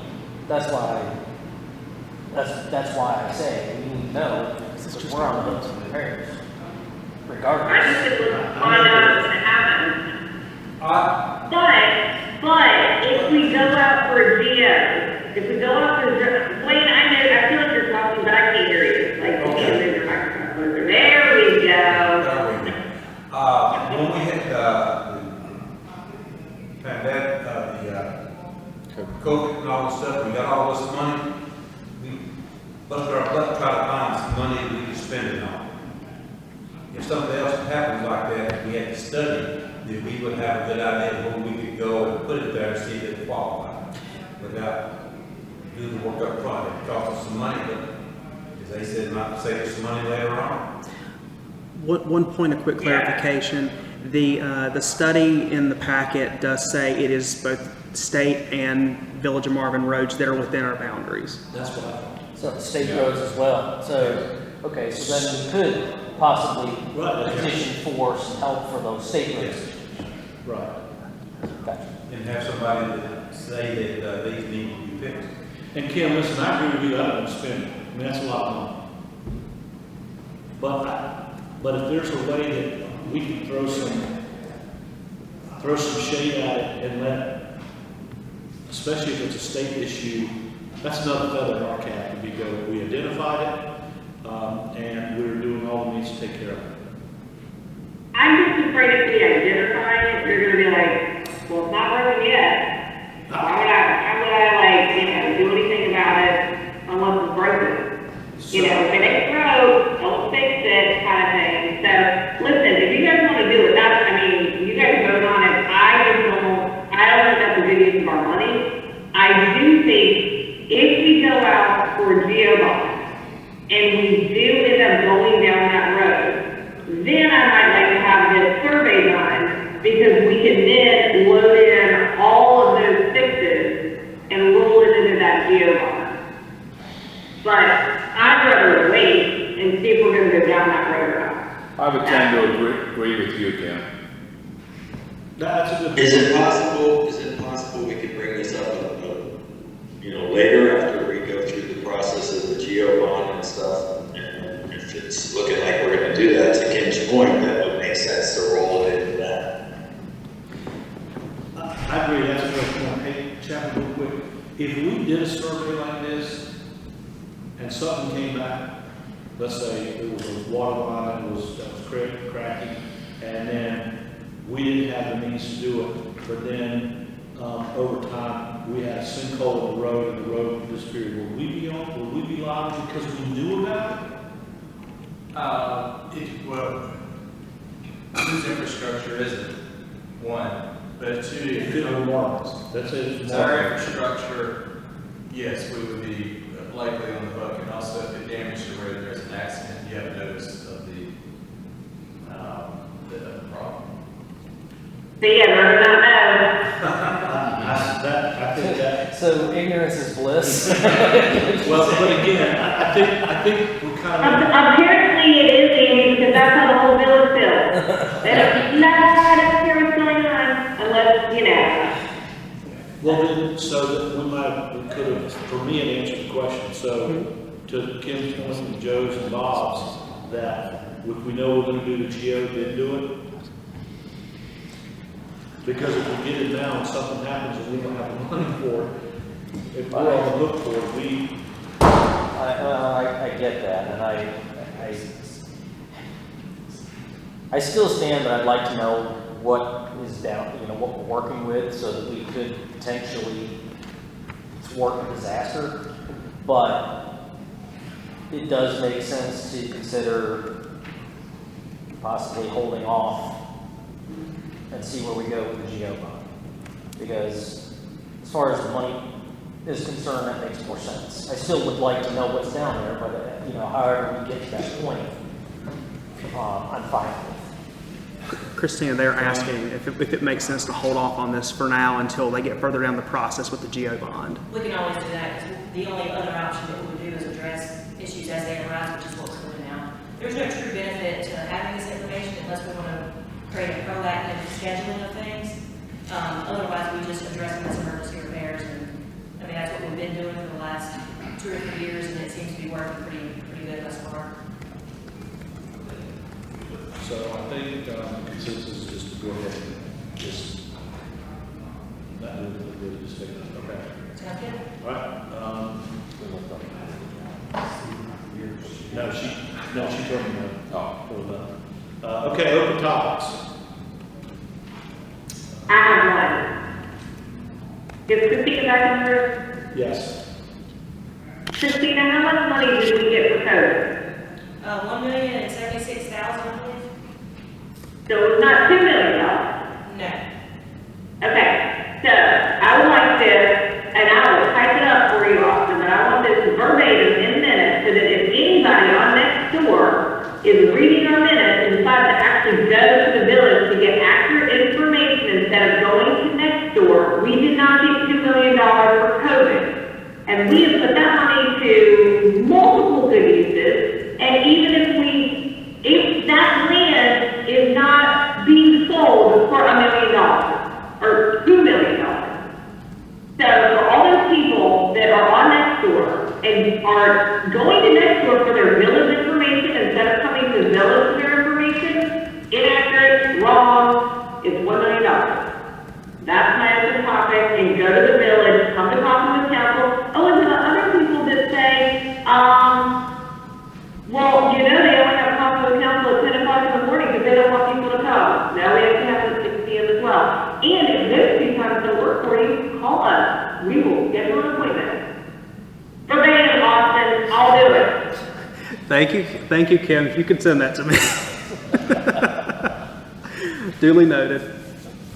Any other open topics? Yes, well, not open, I like to bring one up.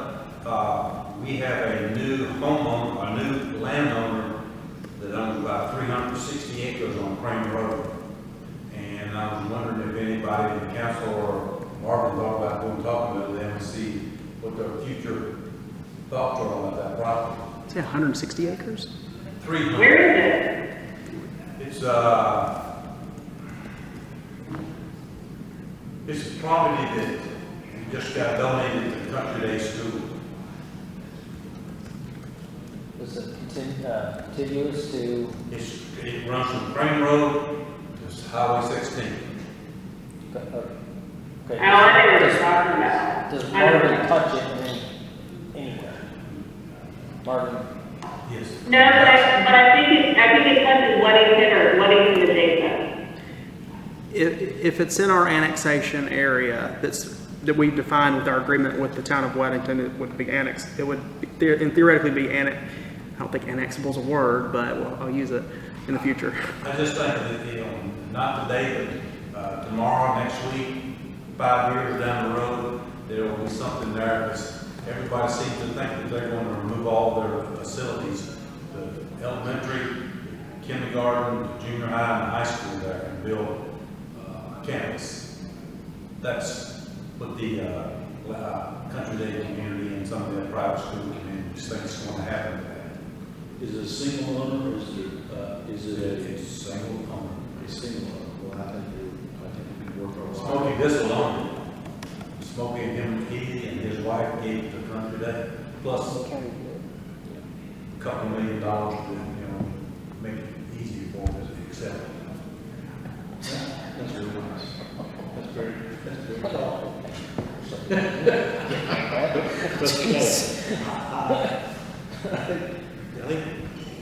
I mean, we should at least welcome and have discussion, have come in and welcome them to the area. I just want to make sure everybody on the council understood what we have in common with our landowner in the community. That's submitted. Absolutely. Any other open topics? One real quick, and this kind of threw me back in my chair. T intersection declined by this council. Can someone fill me in? Joe, do you have any idea what he was talking about and what council? Because I don't remember anyone coming to our council and saying that they're going to buy roads and then put in a T intersection, and I was confused by that. When was he on the county It was commission? in 1996, so it was back then. But he made specific, and I quote, this council declined. Exactly, Dave. And I don't know what we do, but he made fun of it in a public setting. So I don't know if there's something that we do on social media because I don't want someone else to leave here and think that I don't even know what he's talking about. It really made no sense to me, but Chapman, when someone says that this council, and it wasn't this council, I know we've never addressed it, but, quote, he said, this council declined. Yeah, and the problem is, it is this council, because council is a continuum, it's still the village council, and it continues uninterrupted. The way he said it, maybe, I can see how it would be. The accusation was this specific, these members of this specific council. He said this. Yeah, I think you're saying, I brought it before this council, which is Marvin Council. Okay. It could have been clear. It could have. I gathered it was years ago when he was active. It makes. Yeah, that's what he meant, but that is not how people hear that when it says this council. Joey, can hear you, unmute yourself. Joey, unmute yourself. Kim, you weren't here, but he looked directly at us and said, this council declined. And if you 100%, Jamie, I totally agree with you. I think that's a bunch of bullcrap. And I probably would have said something to his face if I would have been sitting there. Well, but here's the thing though, it was a public and he had his time and I didn't want to interrupt and I thought we would address it after, but that. Yeah, and I thought Kim did address it. I thought she said it was us. She did. I did. But people in the audience, I don't know, obviously if they were listening, if they heard, and me, if they heard. You can listen to something that sometimes you don't hear. I have that conversation with my kids all the time. I just think it's something that we need to, it could be a blurb. I would feel better about it if there was a blurb that just said, someone made in a public comment that there was a T intersection that this particular person, we've got his name and address, stated that he was going to buy the roads. No, he was a commissioner at that time, and he had the money that could buy the property and create the T section. But is there not a T intersection down in Martin Road, Newtown? Well, there is, but we have counted, he wanted to do straight and take that curve out. Okay. Well, That's what he was removing the curve. Regardless of what it is, Wade was putting clarification around it. I just, that kind of rubbed me wrong when someone accuses this council of doing something that we didn't do, and I would recommend clarification. We'll do a little research into this. As someone who has thoroughly studied the minutes for the past few years, this topic is, I'm not familiar with it. I'll look into this. I'll get with Hunter, Christina, we'll throw something together and try to get it out in the next week or two. I think he specifically looked at Andy. Yeah, and I don't know what I had to do with it, because I wasn't around here in '96. He's just a wily one. The first thing you'll start looking is when he served, and those will be the only years you need to look at. I know Clayton pretty well. I'll talk to him as well. Oh, okay. Then I don't have to. That's why I'm here. Anything else on other topics? All right, review of action items. All right, I think we have a short list today. I think we have a short list today. From the consent agenda, we're going to execute the agreements with Schneider Tree Care, what's the name of this? The irrigation, Water Saver Irrigation, with AMT for the pavement study. We'll work on that communication. We'll get some background information for that on this proposed T intersection. Other than that, we just have a few appointments, and we'll do all the paperwork for that. Okay. Anything else on that? That's all I got. All right, review of ongoing action items. Okay, let me get my list up, Kim. You're ready. She's ready to slash. Let me get the red. All right, I'm good to go. Has the tree been removed for neighborhood trail? I know I signed a change on the purchase order, and I need to check with Derek on that. I'll check with him. But it should be in the works if it hasn't been already done, you know. Wayne, have you walked on the trail in the tree now? Has not been You can go walking, good for you. Not with the limbs fall off.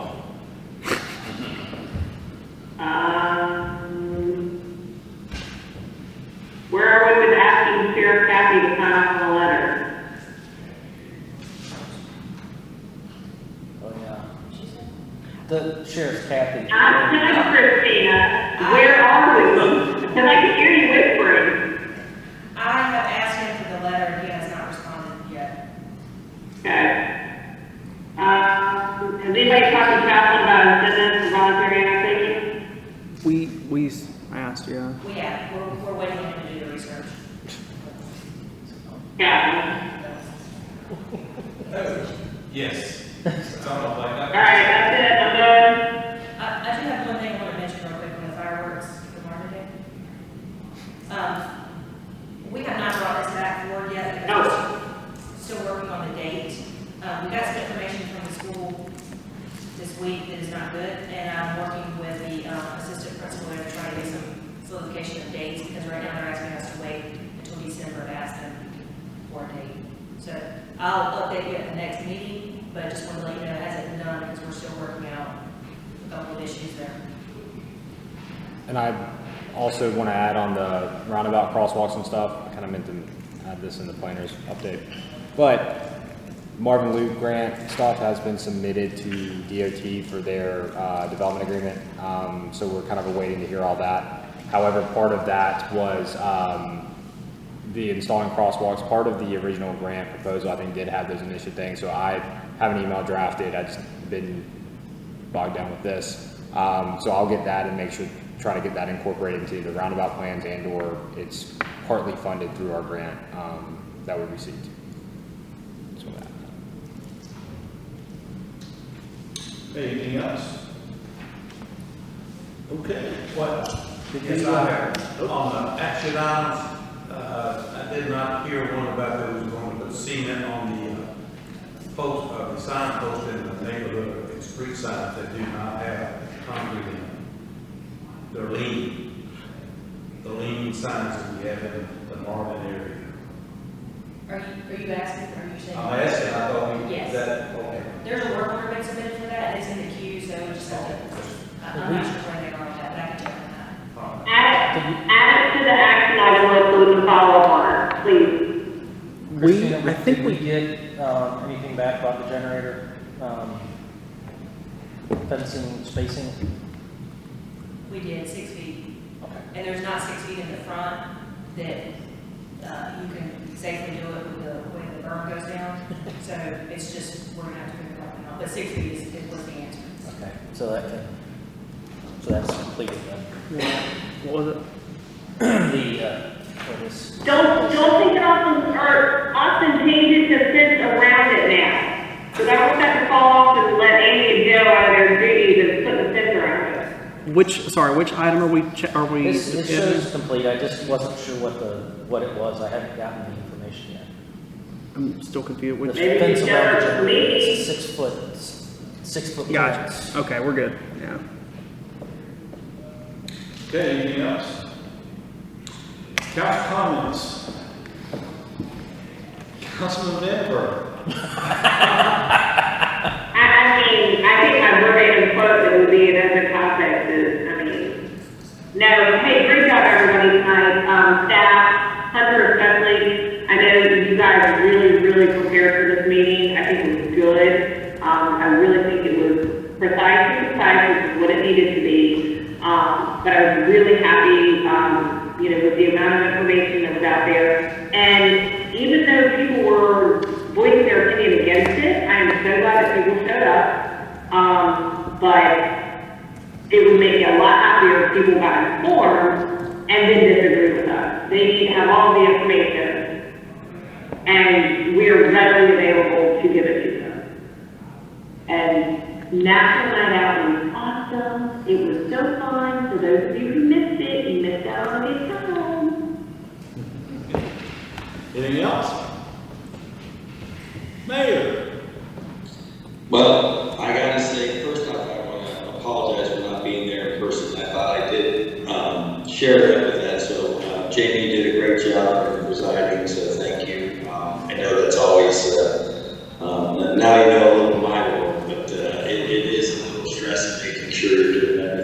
department. You did an awesome job. Thank you for that. Those that came out for public comment, you know, I mean, this is a big deal. And sort of to Kim's point, you know, we had 5 people, I don't know, we had maybe 15 show up. And again, it's whose backyard is it affecting, if you will, those are usually ones. So a lot of people are misinformed. I just like to remind people that we are here twice a month for dialogue, not just meetings where you hear us talk. We're here for dialogue. With that said, again, a shout out to John Jones for all his service. Thank you for that. Sorry I missed National Night Out. I was in Colorado with family, but it was our one of 2 family times that we actually had a great time in Colorado Springs and got out of the heat here.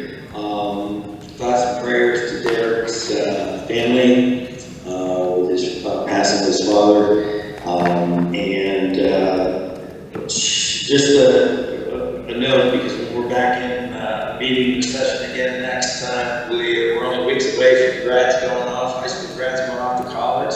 So good luck to you guys, and for the kids going back to school. It's only a few weeks away. I know that because my kids are in band thing, and thank you to the volunteers for the band booster, or the booster club, Margaret Ridge Booster Club, and Margaret Ridge band members who volunteered for the beautification project.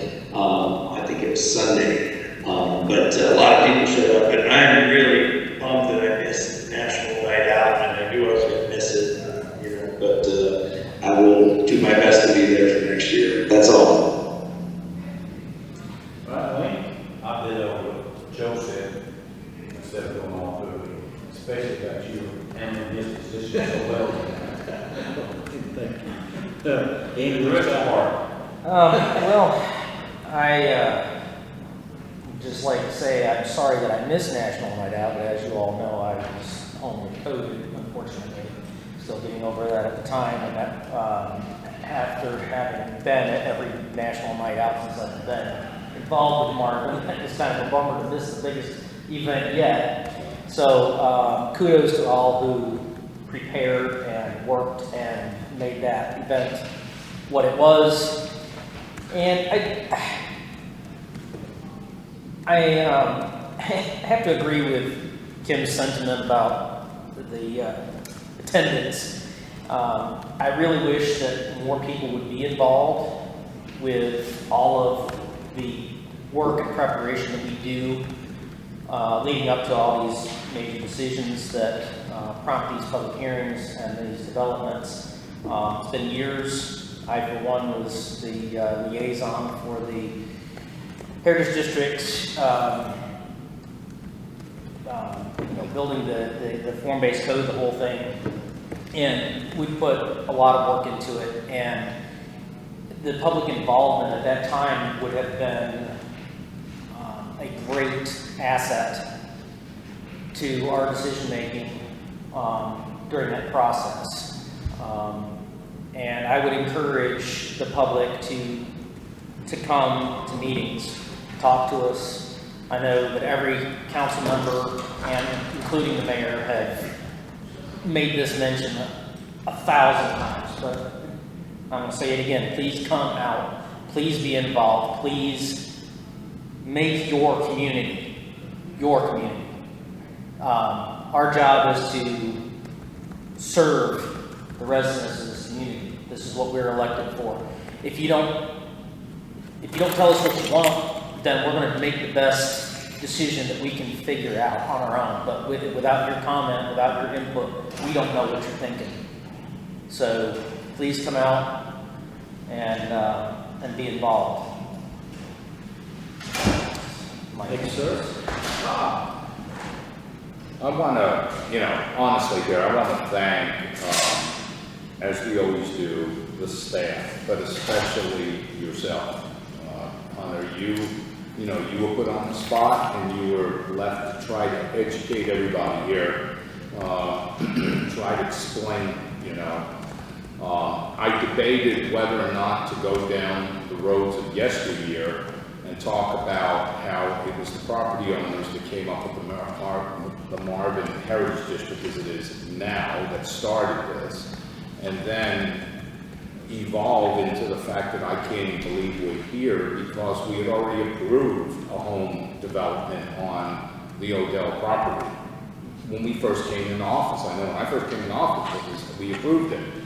And this was well attended by the people of Meadowlark, but I wanted to almost ask, what happened to that development? You only would have had 8 homes in there. And I didn't want to put anybody on the spot. But, this has been, and here comes my second thank you to the council. We have been churning this thing for years. I mean, we have absolutely been thinking this thing out and through, and the public doesn't understand the multi-layeredness of it. And I was going to go into that, and I was going to say, you don't realize how this involves roads, how this involves, slowing down, possibly, taking care of 15,000 to 20,000 cars that pass a day. You don't understand the multi-layered facet of this. And thank you, Jamie. You did a wonderful job of explaining that Jones property was like at and the constituents beck and call. They were changing everything that we asked them to change, or they asked them to change. So I just want to thank the sausage making process that we went through. This was a hard decision to make.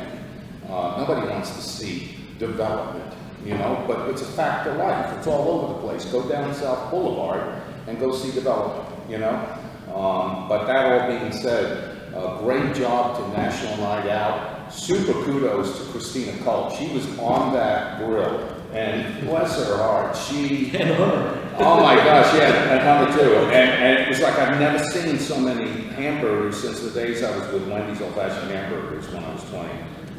Seeing so many hamburgers being put on there, and it was like constant line. It was well attended, so good job to Derek, and again, condolences from us to him regarding that. Thanks, Bob. Y'all covered everything I was going to do. Hunter, great job tonight. I mean, you were, like Bob said, put on the spot, but you canvassed this whole discussion, and unfortunately, after everything you said, we still have people come up and talk about the 1 acre. So, as again, you have people you can do town halls and councils and coffee councils, and you do all this other stuff. You can have people listen that they don't hear. And but you did a great job of putting all that together, and everyone on staff. I mean, this was a team event, and everyone stepped up for that. National Night Out, again, it's just another team event. I was just blown away, and thanks everyone for that on the grill and just all the vendors that came out. Jill did a fantastic job of all these people. National Night Out was great. Again, condolences to Derek and his family. It's never something easy to deal with, but certainly our thoughts and prayers for all of us go out to Derek and his family. And again, I know I say it, but the law enforcement that was at National Night Out, and these guys do a tremendous job, and they're out there, and I love seeing it on, what's that? There's a speed trap on Martin Road, there's a speed trap. I love it, because they're doing their job, and they're keeping us safe, and for all law enforcement out there, not just our group, but Tommy and Mason do an unbelievable job to protect us and keep us safe and do it. But all law enforcement out there and first responders or fire, volunteer fire was there for National Night Out. But all law enforcement, you guys do a thankless job. And unfortunately, in today's climate, we don't get the respect that you deserve. And you do deserve it, because it's something all the people want to condemn it. I would say 98% of those will not pick up a badge, not pick up a bulletproof vest and get in a car and do it themselves. So thanks again. That's it for council comments, I guess. Jamie, I'm just going to add in, I just want to thank all of you guys, all of council for this whole process, for, taking the time to meet with me or taking the time to give that input to the developer myself. If it was dating back to creating the form-based code and making, trying to make sure you guys understood everything. Just want to really thank, once again, thank you guys for taking the time and making this, what it was. So appreciate that so much. It really makes my job easier, for sure. Yeah, and a quick shout out to Jones Homes too. Ben has been here for everything, and Jones Homes has gone above and beyond. And another quick shout out because of the social media, I just thought of this, to one of our constituents, Michael Vandenberg, who went out and has had our back, but he also said, you know what, because people made the accusation that we were lining our pockets by Jones Homes, and I don't know how many of you know that, but there were people saying that we were lining our pockets, and Mike stepped up and said, you know what, I'll pay for the audit. However, there's a stipulation. The stipulation is you must go on social media and say that I'm a purveyor of BS. So thank Mike for standing up and having our back when he didn't have to, because I'm off social media, I don't go to it, but thank Mike for standing up for us and having our back. So with that said, with no council comments, I guess we go into closed session. Yeah, we need to state the purposes. It's a motion to go into closed. So I'd like to recess into closed session pursuant to NCGS 143-318.11A35 to consult with an attorney employed or retained by the public body and to discuss the purchase of real property. So moved. Any further discussion? All in favor? Aye. Who am I calling?